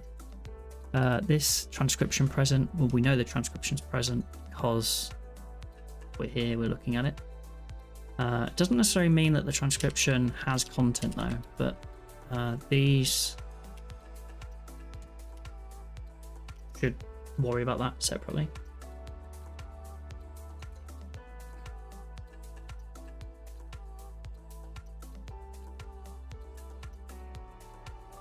I wonder if I should lazy load the meeting, like the meeting agenda items path here. I wonder as well if I should do speakers as the list.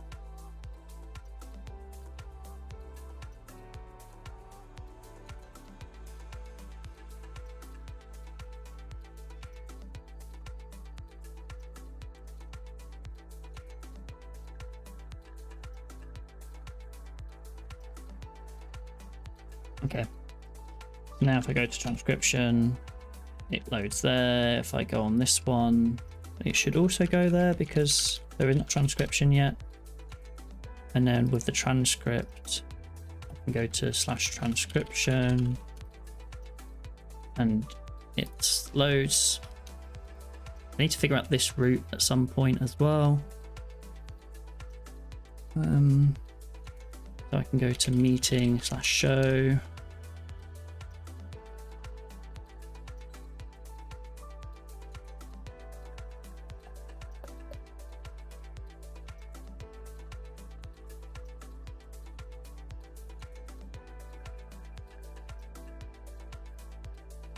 Delete 4J.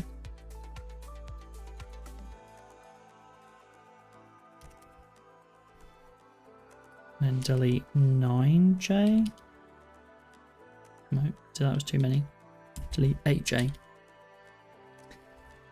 And then this.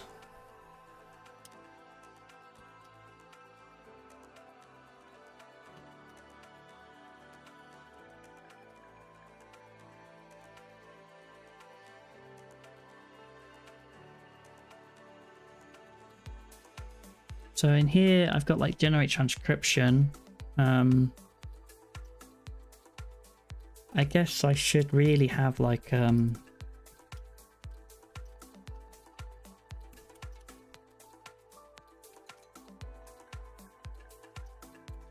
link to view transcription or like edit transcription.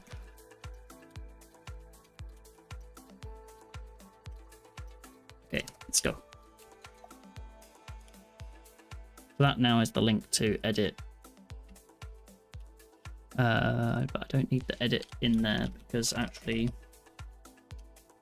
I just edit transcription just goes to the transcription view, so it's kind of the same. We don't have edit. Well, we don't have a separate edit / view.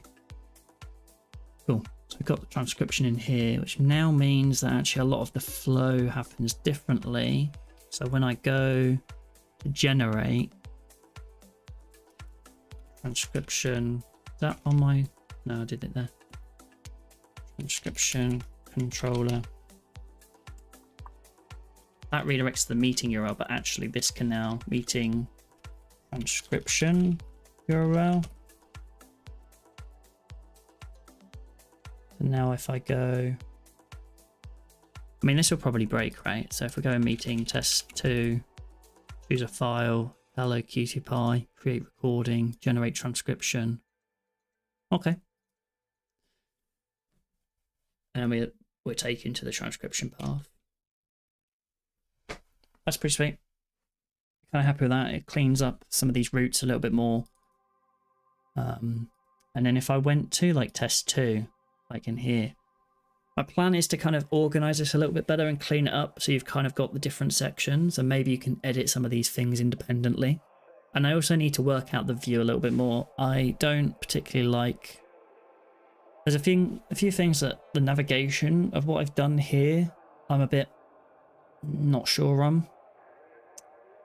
Namely this kind of design with the bit that pops out the top. I like it. I don't like the implementation. I tried to keep it so that the scroll, there's only one scroll bar on the page. And it kind of works, but it creates a few weird problems. One of them, like, I don't like how these bits on the side scroll. Like, I've got a JavaScript controller that's trying to pin them. It doesn't work very well. And then I've got this like floating bit that's kind of separate and sticks on top, and it's in the header. Like if I remove that, then, and because of that as well, there's a few weird things with like, how do I sync this up as well on like mobile? Like, where do these things go? Yeah, it's just a few things I'm not entirely happy about, and make this actually a little bit more complicated to work on. But now I've got meetings 18. I should be able to have a bit more of a cleaner, easier place to like managing orders. I want to get the payment gateway in.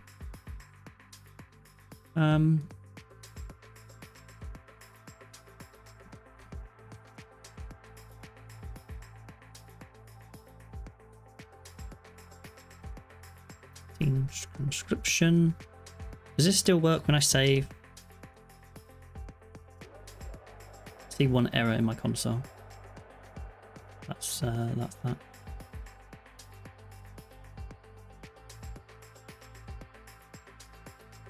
Let's not do it here. Let's go to the Hello Cutie Pie one.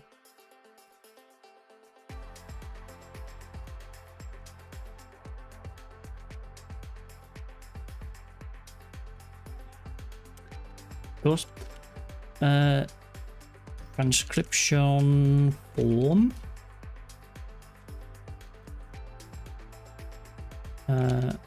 Yeah, so I think I can delete the bracket, and then I can delete the surrounding brackets like that. And then if I come back in here.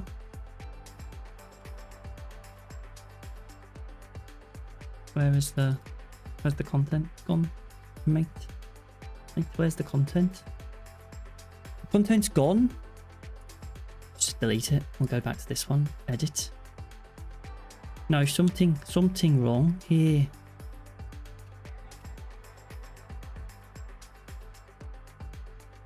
Okay, what?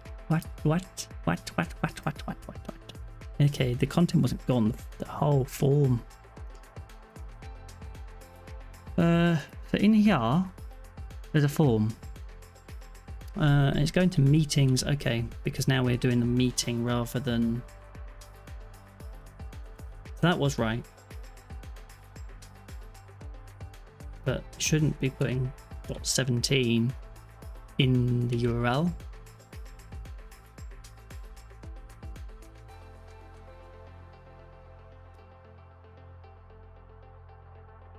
No.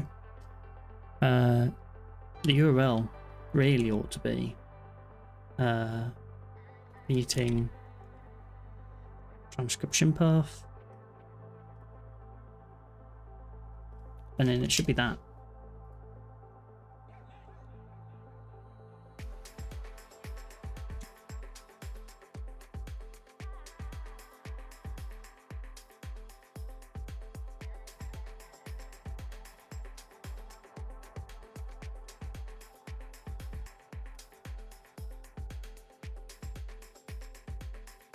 Something weird about like this editor. I still there's some bugs I need to fix with the editor. I really don't want to do more with this rich text editor, but I think I'm gonna have to.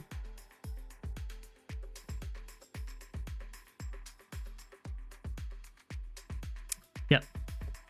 So that's resolved that issue. Those ones should again be fine. And the same with the view minutes.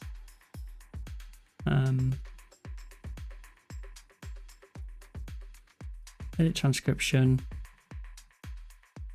few minutes.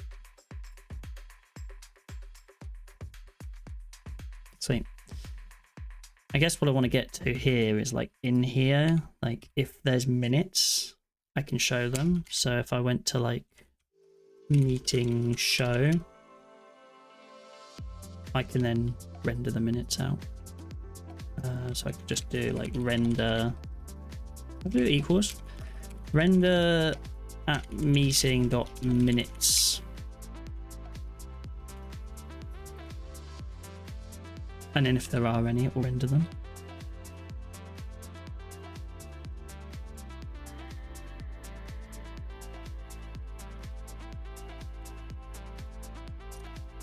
In fact, I would actually do this as change to the % sign at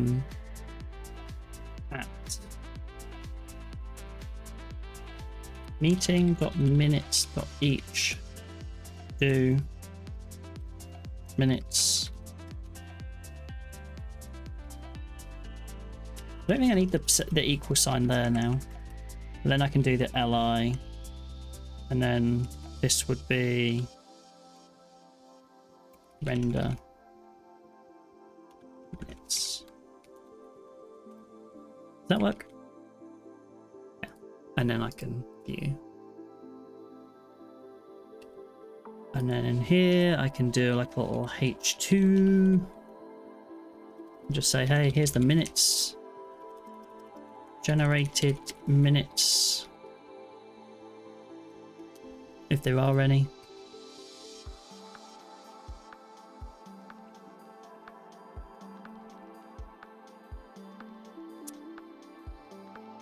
And then same with the transcription, probably. I can probably just say, hey, like render the transcription. And using the view, I can probably work out, like I can actually do the generate and edit based on the thing. What is the transcription at the moment?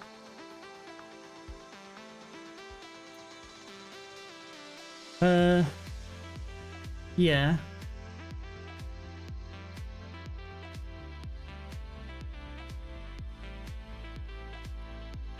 Partial there.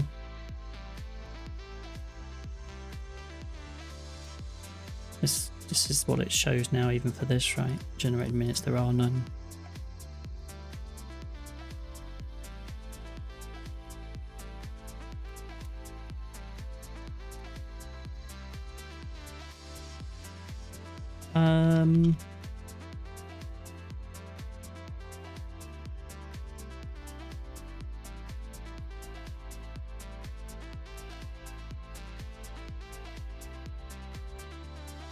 One thing that I miss from VS Code, and I need to work out, I must be able to do it in NeoVim, is I used to be able to like select a bunch of stuff and then like do like a emit wrap with abbreviation. Even if I just did like visual mode and then did like emit or something. NVim wrap with emit. I mean, I've already searched this. We're going on a little side mission, side tangent quickly. I really like the ability of doing this. Yeah,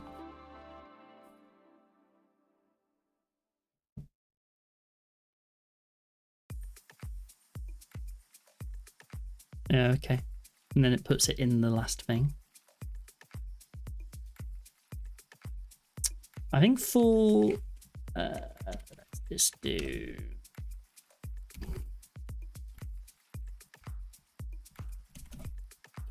how do I do a new session?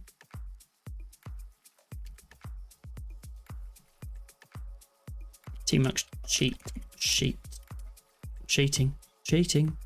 Control B S is list. New dash S. New. We'll give it a name.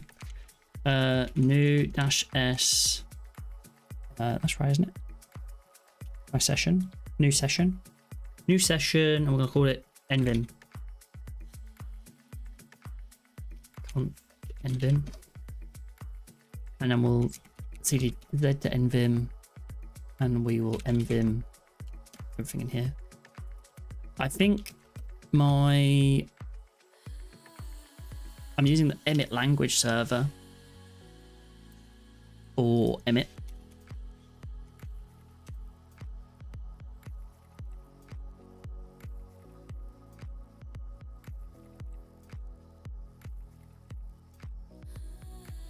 Yeah, I'd love for it to be able to do wrap with abbreviation, but I don't think it's going to do it out the box. I think I'd have to build a separate, I'd either have to build a separate like plugin, or because it's not really an LSP thing.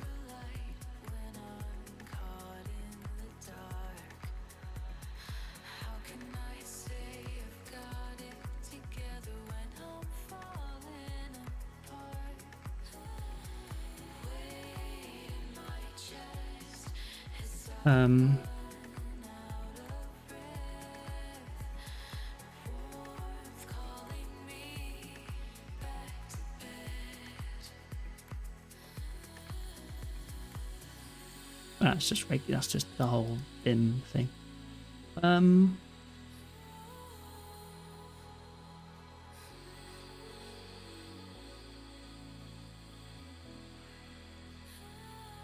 Yeah, I actually really likes being able to do this.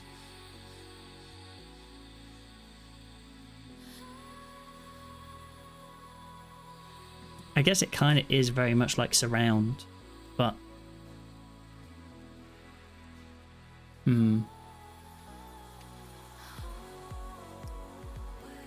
this might be something I have to build at some point, because I don't see it whenever I look for nvim and emit. I do have nvim surround, but again, like, it doesn't really feel like it's an nvim surround thing. This lets you change a tag, but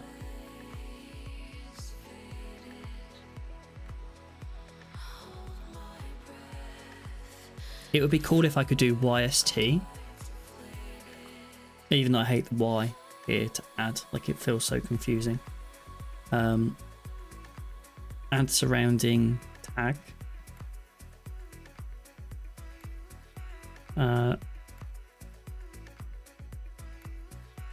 That would be quite cool. What do some of these other projects have?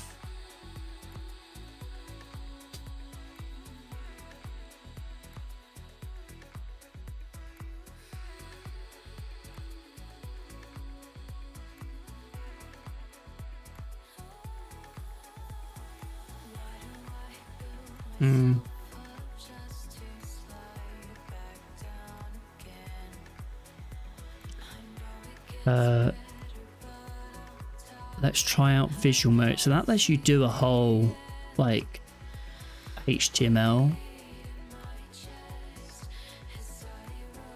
but that's not emit. Like you could shorten that by just doing p.important.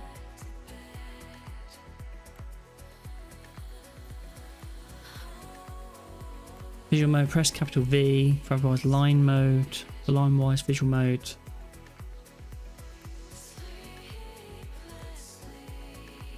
Yeah, shift V and then followed by S. Okay. Maybe we'll come back to it. We'll have a think about it.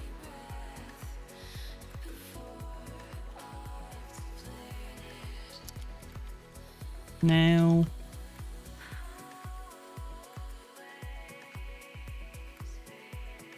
yeah, I think it'd be nice to be able to just do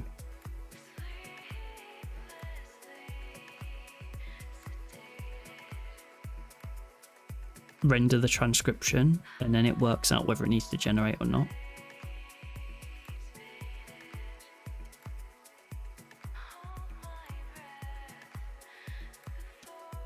But that's the actual form. Show transcription.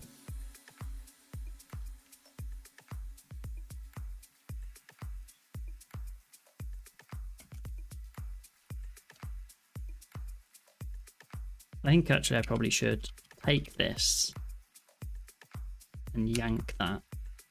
I don't think it's right that the form gets rendered in this partial. And then if I go trans show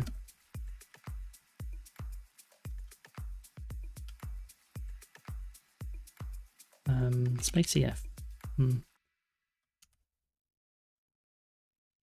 5J 5J 5J 6J.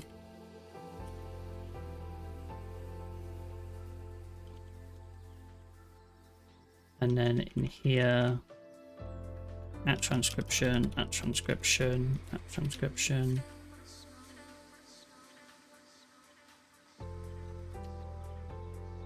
If there is transcription data.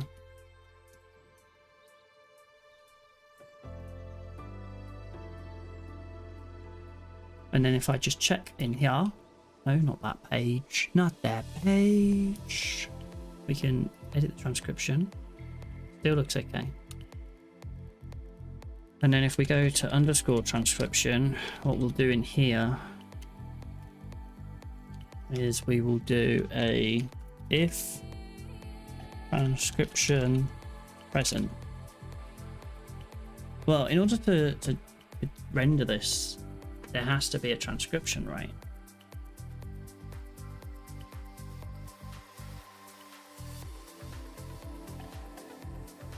Yeah, I'm curious what happens on the here if I just did render at meeting.transcription.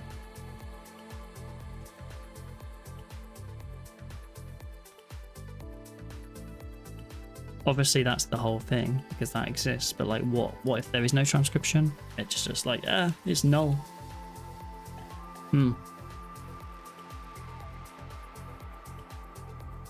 That doesn't really work. I need to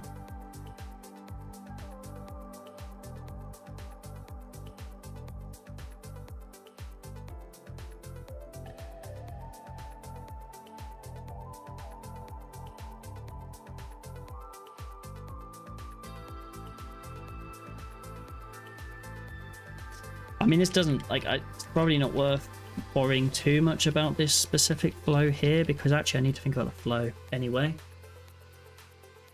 The flow needs to change here because this is where I need to add in the billing information, payment checkout gateway kind of thing.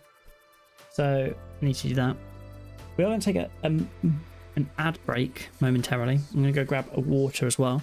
But in 50 seconds we'll have an ad. I'm just running ads to make sure we don't have any pre-roll for people who join while there's stuff going on. And I do try to take my breaks when there are ads on as well, so it gives me a moment to go grab water or whatever, go to the toilet, you know, whatevs. So we will be doing that in 30 seconds. We have automated as well, just on the schedule, so we will do that.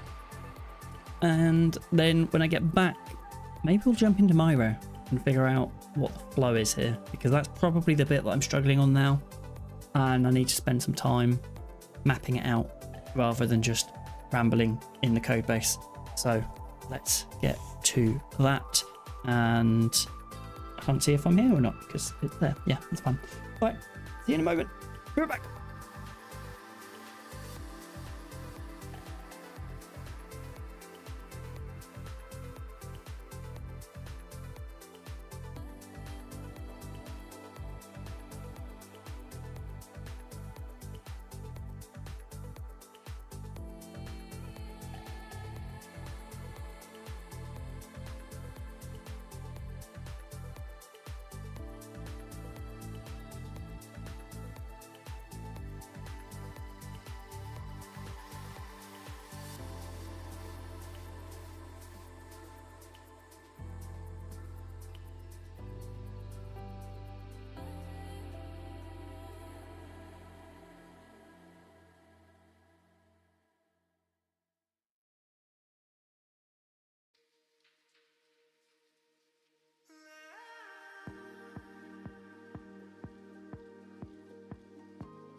I'm back.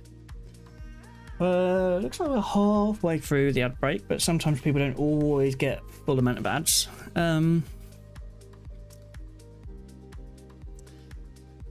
Let's have a think.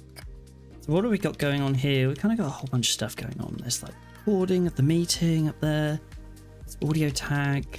There's all sorts going on. I need to work out the flow a little bit and what wants to be on these different screens, because what I've done is blast all of these screens up in a big fireball when I decided to put this new flow in place. And so I need to work out what the flow is really wanting to be. And I really should just remove the thing that I've done. Have I already done that? Yeah. Yeah. Let's do that. I think we can close all of those. And we'll jump back into master minutes on our file in here. Let's see. This is all very old. I don't think we've touched this since perhaps November time. And we have our kind of breadboard here that we're working through. Oh, you can't even see it. Apologies. Now you can.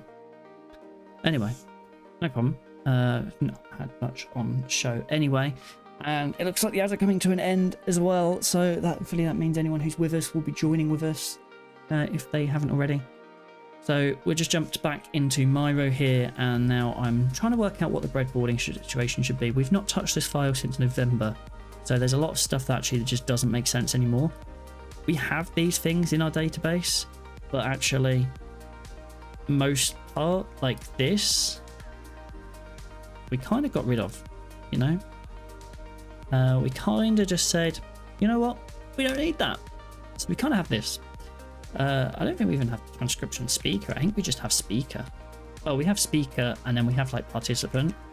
Yeah, speakers, participant. And speaker is like a non-active record model, so it's like a separate thing.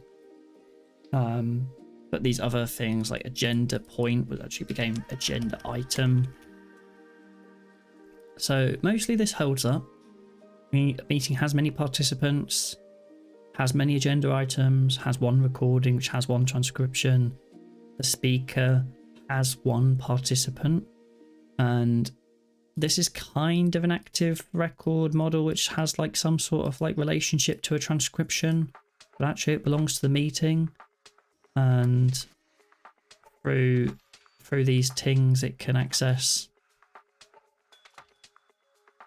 the transcription, which is really what it's linked to.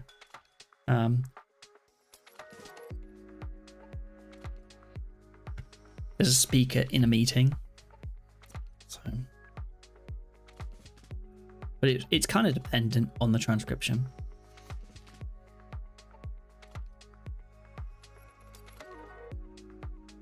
And so that's why we kind of have this route where we go down here and we go meetings for speakers, and then we can do speakers 1, and we can see the different people who spoke in that meeting. We can also view a form to edit those people. And we can edit the transcription as well separately, and those people on the right hand side there. So that's kind of what happened there with the data.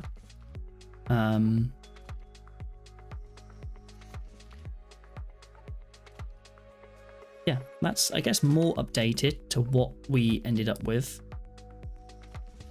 in the flow. That makes more sense now. We do need to update some of this stuff as well. So like, let's just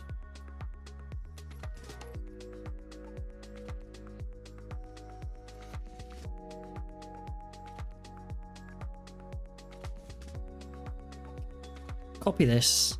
We'll go find an empty spot on our page somewhere and then paste it down here.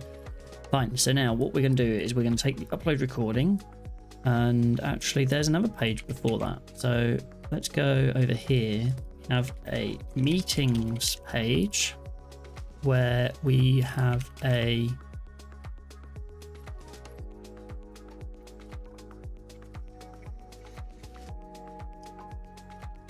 list of meetings.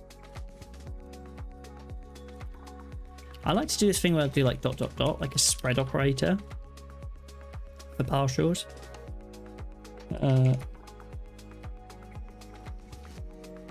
then like a partial is represented by an underscore, similar to the Rails partials. We don't want that. We want this kind of layout of an arrow. Let's just see if we can figure that. Hopefully now that means when we draw arrows out of here, yeah, they match that style. Fine. We have a meeting, and each meeting will have like a name, right, that we can view it by, and then view like meeting details. Then there will be the meeting page. Maybe we color this differently just to make sure that it's clear that it's a partial. Gray's kind of confusing. Let's go like a slightly different blue. And then let's go on here to view. Don't know about the different blue. The different blue is a bit weird.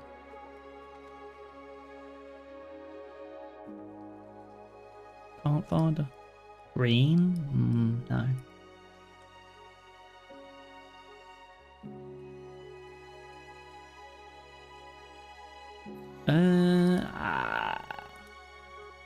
Should we make it italic? I just want to make it very clear because there's 2 meetings now, and that's a little bit confusing. I've never really had to worry about that before.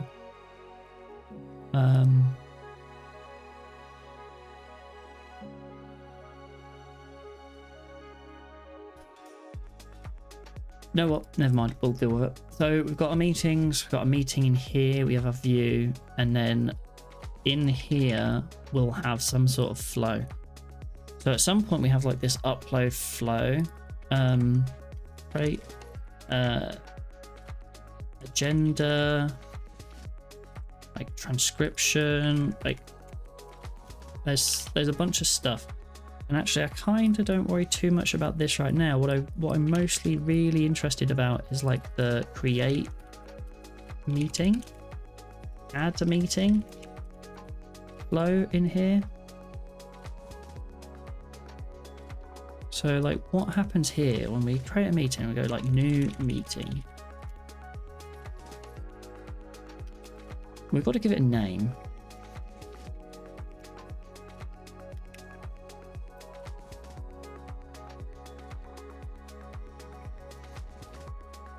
And then maybe like file, upload recording,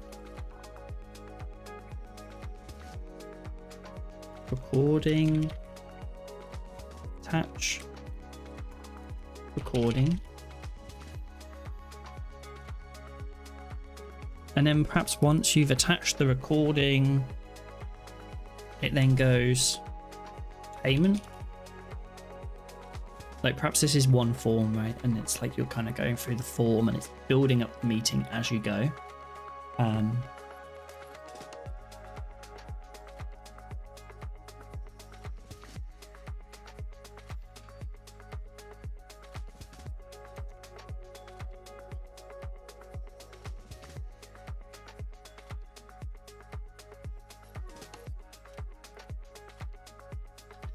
That could be one way of doing it. Like you can't create the meeting. But I also wonder whether like, should we force people to pay? Should people have to pay before? Okay, there's a couple of different things here. Payment is dependent on the recording. Like that's number one, right?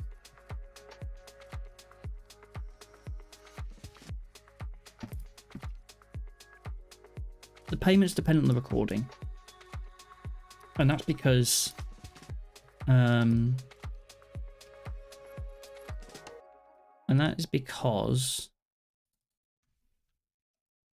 cost is equal to meeting length times 0.16.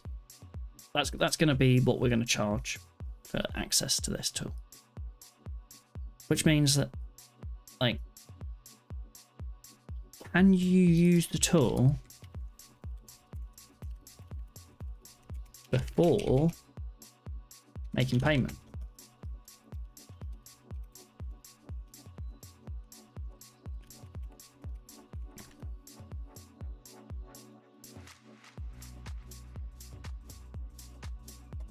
That's really the question here.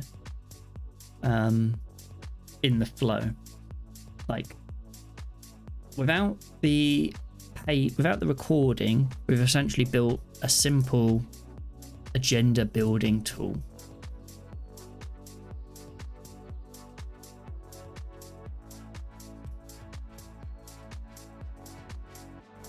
Do I force you to use the tool after, and therefore you are converting your agenda over?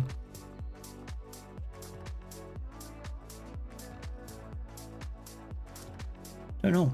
It's an interesting challenge here around the flow. And let's maybe just do like add meeting v1 and add meeting v2, right?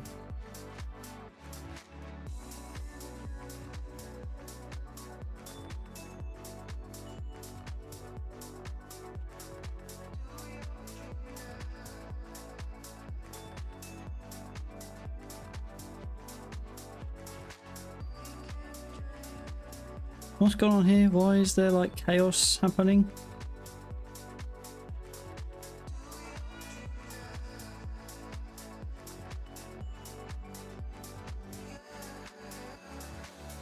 So what? When did all this happen? What is this? It's got like in there twice. This upload file. That was weird. Okay. That was odd. Move that there. Right, okay, so we're going to go with two different approaches, right? We've got this approach up here, which is going to flow through the idea that... why suddenly is this... new meeting. This one we attach to recording, this one you just do name. Right?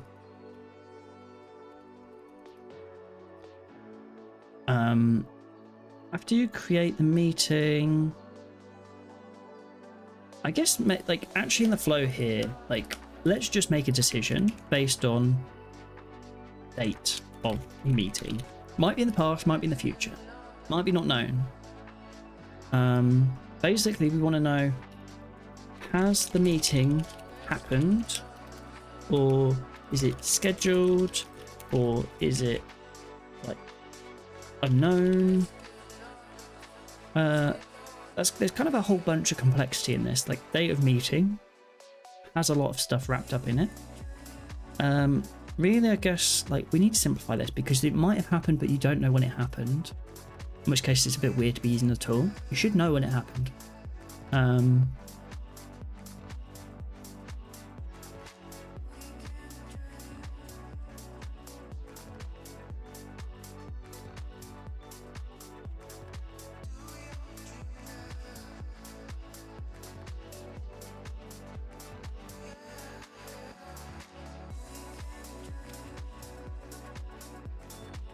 And then next, perhaps it's like, hey, you give it a name and a date. Okay. One of the things I've been doing recently is just like bringing all of these to match the same length. So like I'll drag these boxes out when I'm doing these breadboards and just make sure that they all have a similar length because it makes this next part a bit easier. And then yes, and if I grab, they're all a bit long. Grab this, and then we'll go over here and do meeting.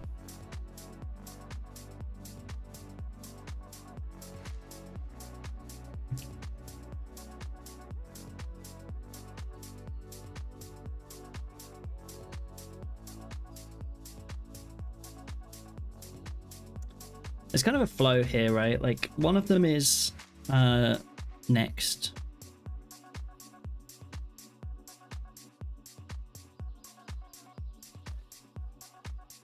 Do you add the agenda before?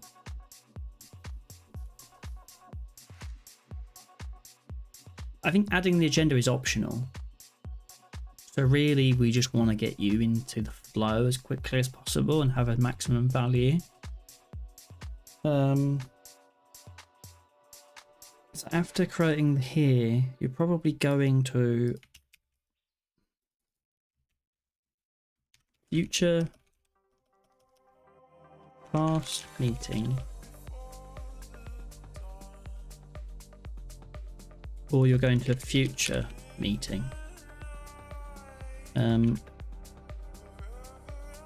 Reminder to record. No, we don't need this. This is just a little notice to say, hey, remember to record. And then the next thing you might have on here is like agenda creator. I want to see the agenda and maybe the participants as well.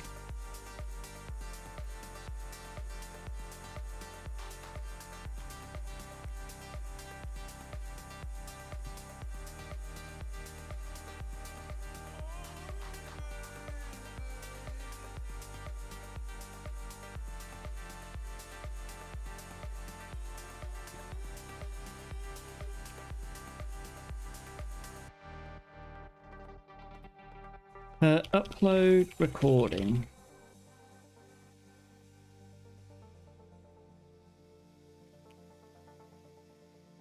And then like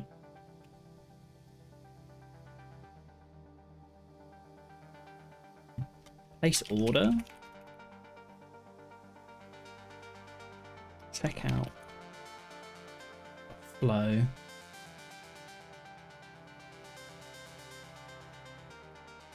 So like, I imagine this being in the page. I guess these things might also exist in here as well, but they're kind of like only there because they were there before, I suppose. And this is now like the participant list.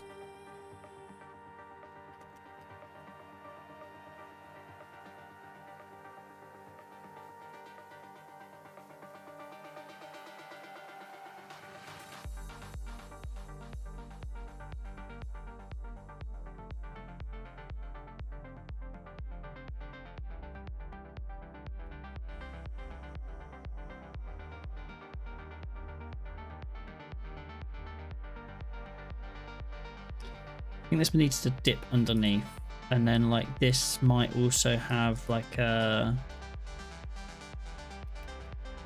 little thing in here that's just like mark meeting as heard. Mark meeting heard.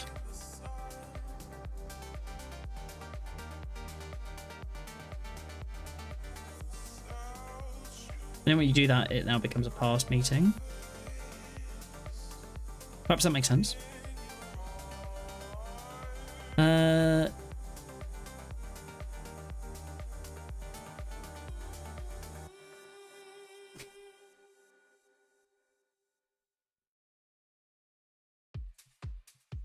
Perhaps there is like a skip for now, kind of like skip for now.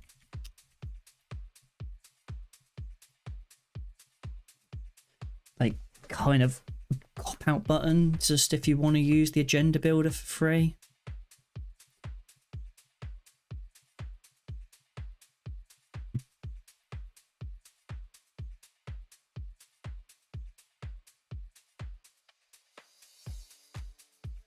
You check out, right? You go to Stripe, check out is the plan here, and if I'll just grab that one, go to Stripe, check out.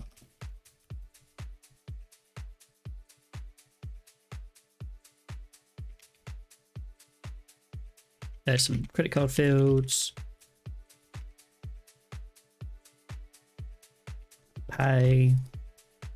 Like this is off platform, we don't control this. And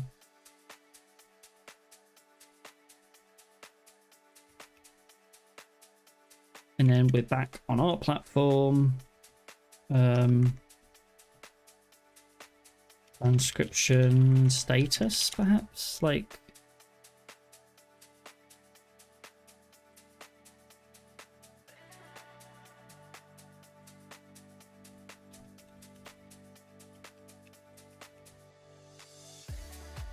Perhaps there's some stuff you can do as well, like you can start building.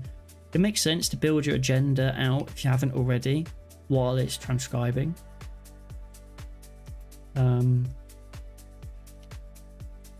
So in here you have like transcription status, that would be live. You might have the agenda items. You might have the participants. You might be like, oh, I already know that Steve and Bob and Mark and Rachel are there, or whoever they are, you know.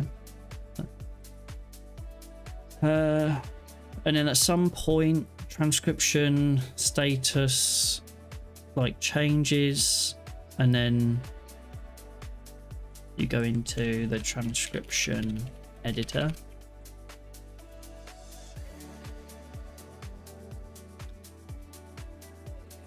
Which is the page that we've already built, right? Like we've done that already. Which is where these things are all happening.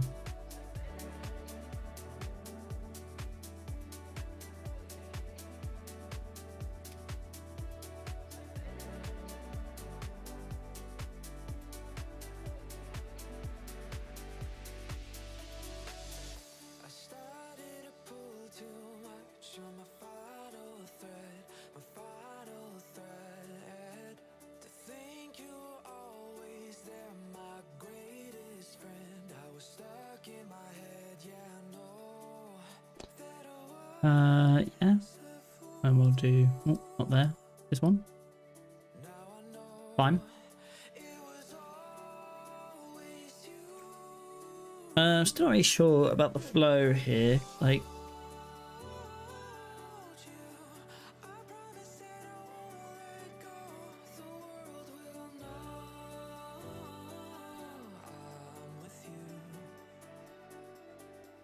this flow probably doesn't make, like, this bit still fuzzy to me, perhaps.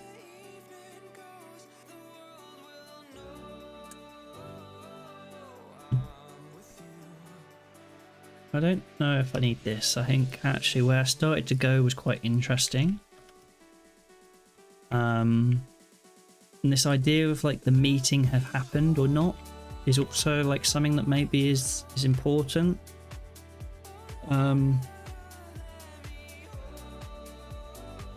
What I can't quite figure out is the right balance between these two features, like how they exist in the flow.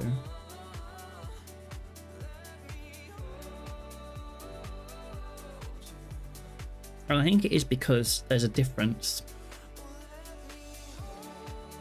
Like if the meeting has happened already, or if the meeting has yet to happen.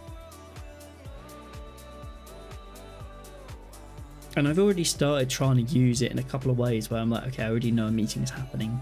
I'm marking it in here.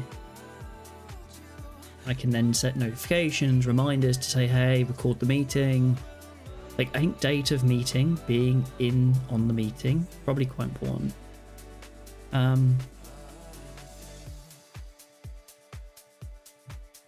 I also wonder as well, like, I've got this model of transcription and it belongs to a meeting, right? And I've kind of tied stuff up to the meeting.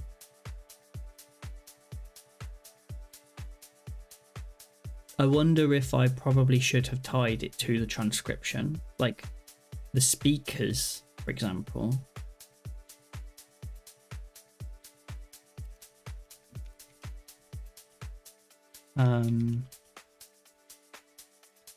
Is tied up to the meeting as well, because the participants are. But what if there's another way of doing that? Like, I don't know. The meeting.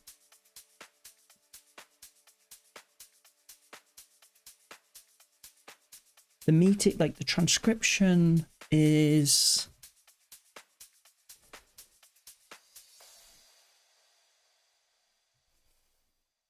What I'm thinking about here is like actually the core value of this so far of what I built, and even though it's a bit buggy, it's probably this transcription editor. I need to do a bit more work to make the transcription editor more usable, more useful, more valuable, less buggy. But actually you could use this just to transcribe podcast episodes or whatever. I mean, this is a podcast episode, so you could use it for that. Does it make sense to have this like context of a meeting wrapping around that in the data structure as well? Like everything stems from meeting. Session perhaps maybe made more sense. But then I've also got this kind of like, actually like recording didn't need to be a separate model. It could have just been a session.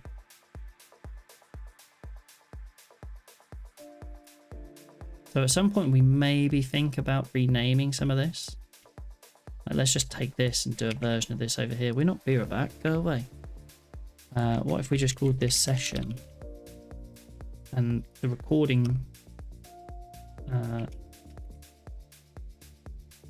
it has one, but then this goes away. Has the transcription, has agenda items, has participants, but there's different types of sessions.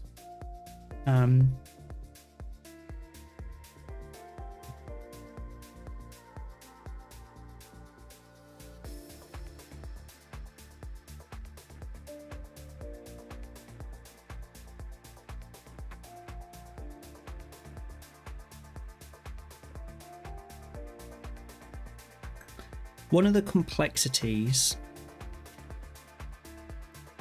there is some complexity around purchasing, the order flow and the session, because of how, let's do a quick write up. Let's try and write this down. I sometimes find that if you write stuff down, the act of writing it down solidifies some of the concepts and ideas in here. So because of how there's some complexity around the order flow in the session, because of how the cost is associated to the length of the recording.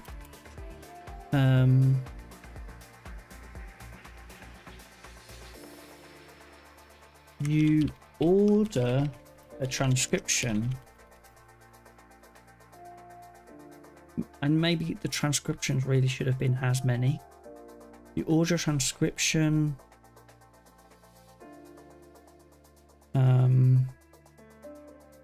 of the current recording, and the length determines the cost.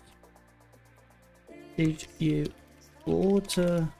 I mean, I've already said it, right? Like, you order the transcription.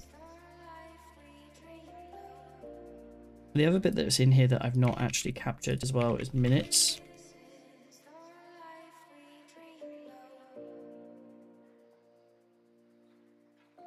Of which it has many.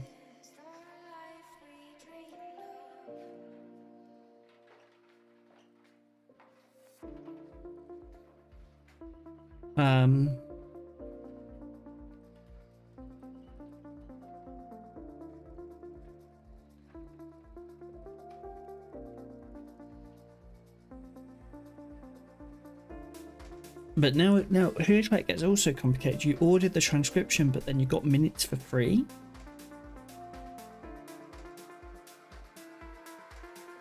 But you could. Well, I guess actually, and you get the one pass of the minutes free. You could order another pass on the minutes.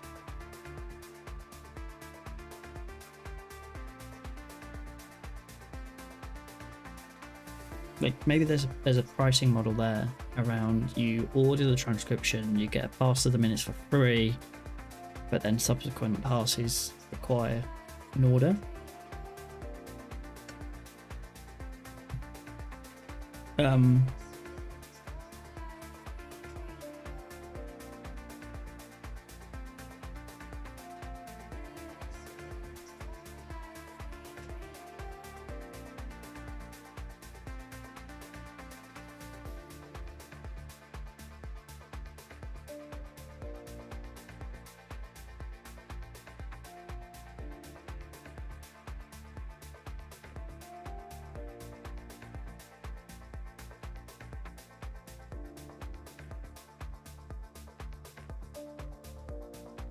And perhaps it should have been has many on transcriptions, but then just return the last one. And if you already have one, like I can put rules in place.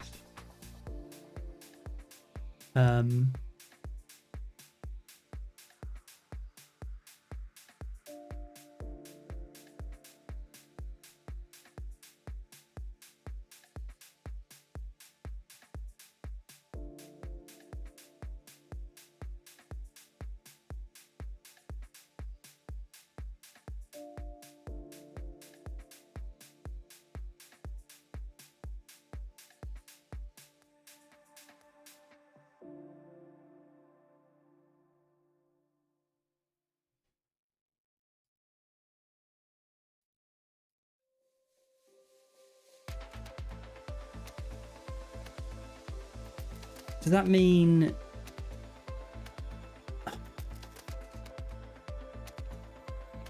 like there's a separate thing down here which is like order, and then it's like polymorphic, so it's like there and there, and then it's like orderable.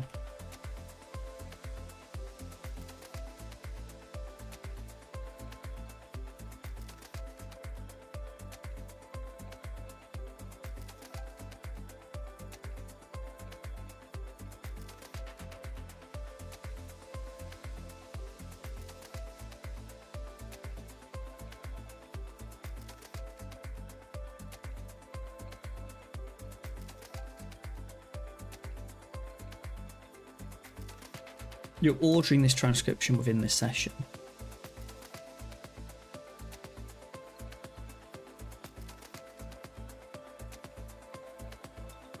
And then as soon as an order exists, it can then submit it. The transcription.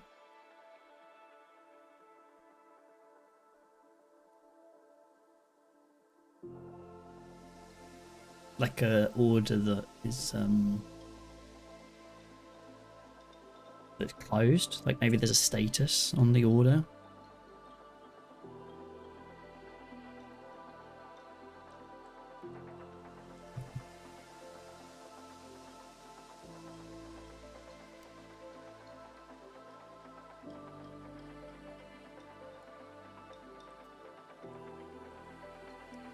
I guess this kind of comes back to the Rails pay gem stuff we were looking at on Monday, which is over here, and how you... I don't know why I need a link to the same link.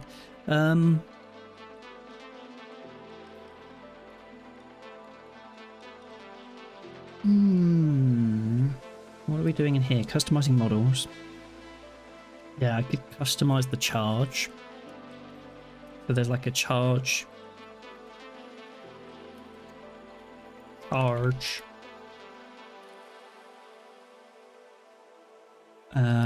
has like it belongs to.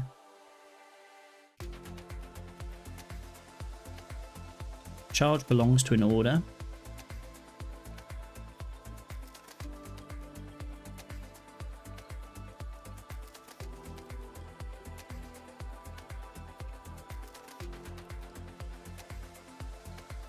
And that belongs to an orderable. So the charge belongs to an order which belongs to a transcription.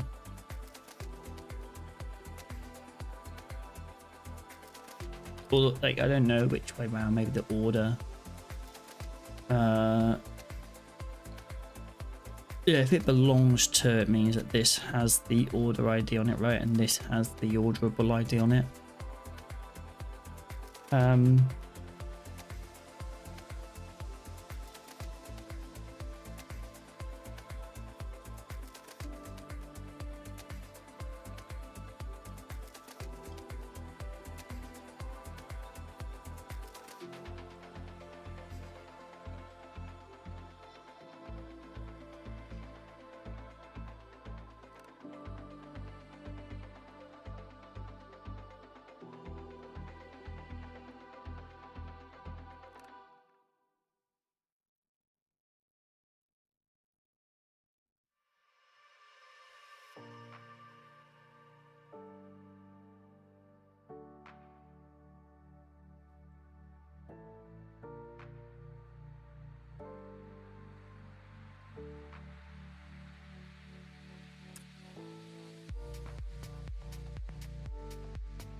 The bit that's weird is like minutes. When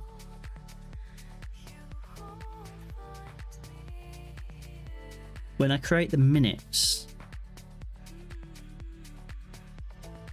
I essentially want to check whether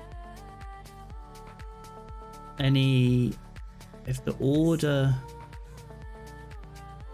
I think it's the other way round, like has many.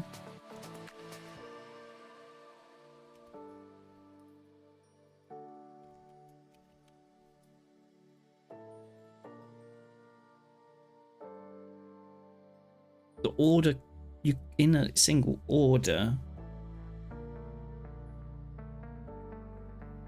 See, it feels a bit weird because it's only because of the transcription could have multiple minutes. The session has multiple minutes.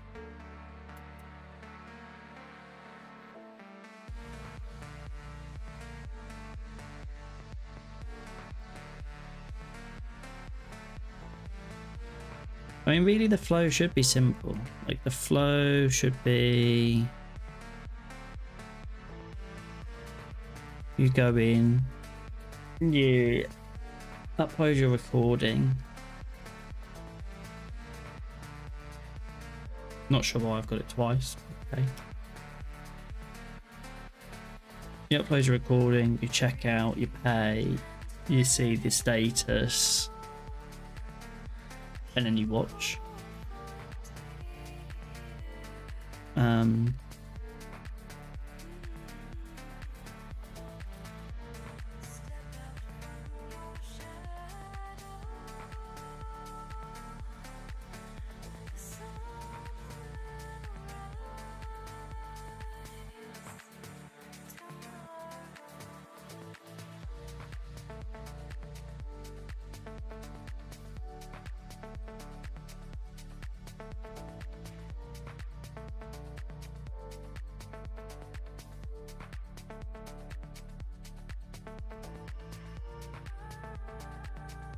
Yeah. But let's see, what have we got going on here? Because I've done a bunch of stuff. The proc file.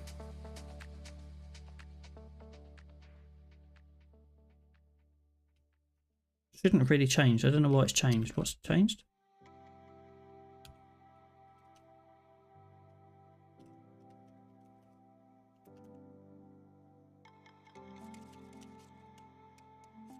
No new line at the end of the file.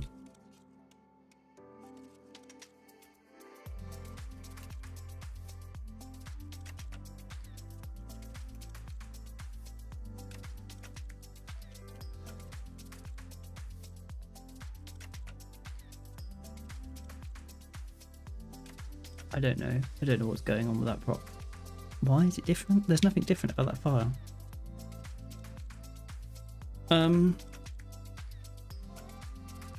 The recordings controller changed. Kind of as we expected. Oh, let's just do space PS. That's fine. Transcriptions controller also changed. Yes. The transcription has one meeting through recording rather than delegating. Seems to have worked fine. We tidied up the meeting show. The form changed that. That's changed.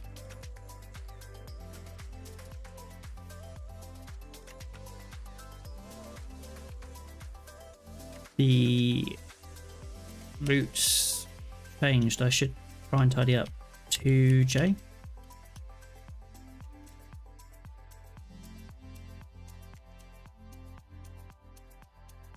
And then, yeah.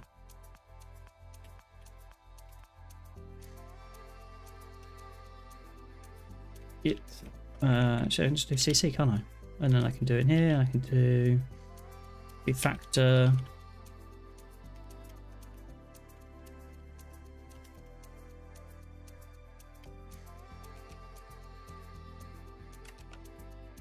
Mostly refactored the routes.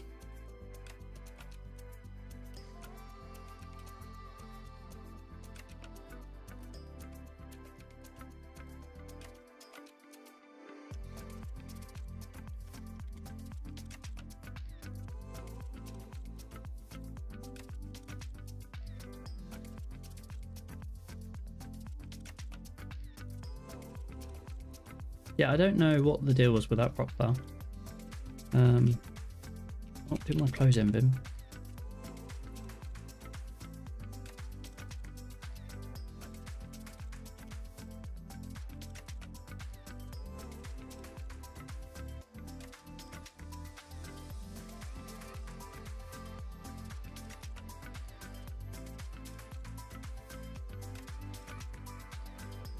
Already pushed, yeah. Okay, cool.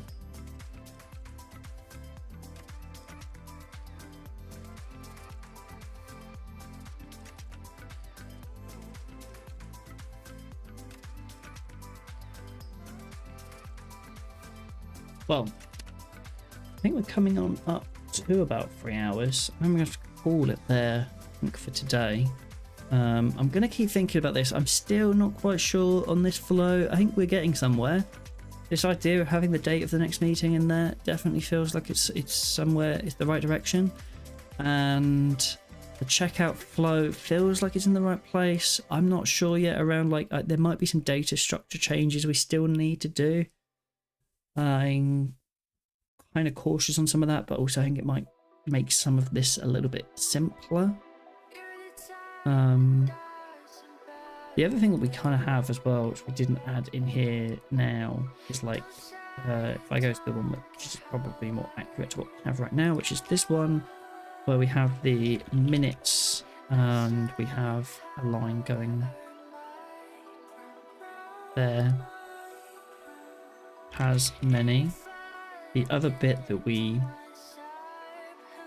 perhaps haven't really covered as well is that there's now like this concept of, no, not that, like meta, meeting meta or something like that. I think it's in a namespace controller. Yeah, that's something else I was just thinking about. But yeah, anyway, we're going to call it there for today, I believe. We are, yes. Thanks for hanging out. Thanks for joining. I'm going to keep working on this, and I'll be on tomorrow. Similar time. We'll do a bit of a longer stream tomorrow, I think, as well. Don't have to head off quite so soon. But yeah, thanks for hanging out.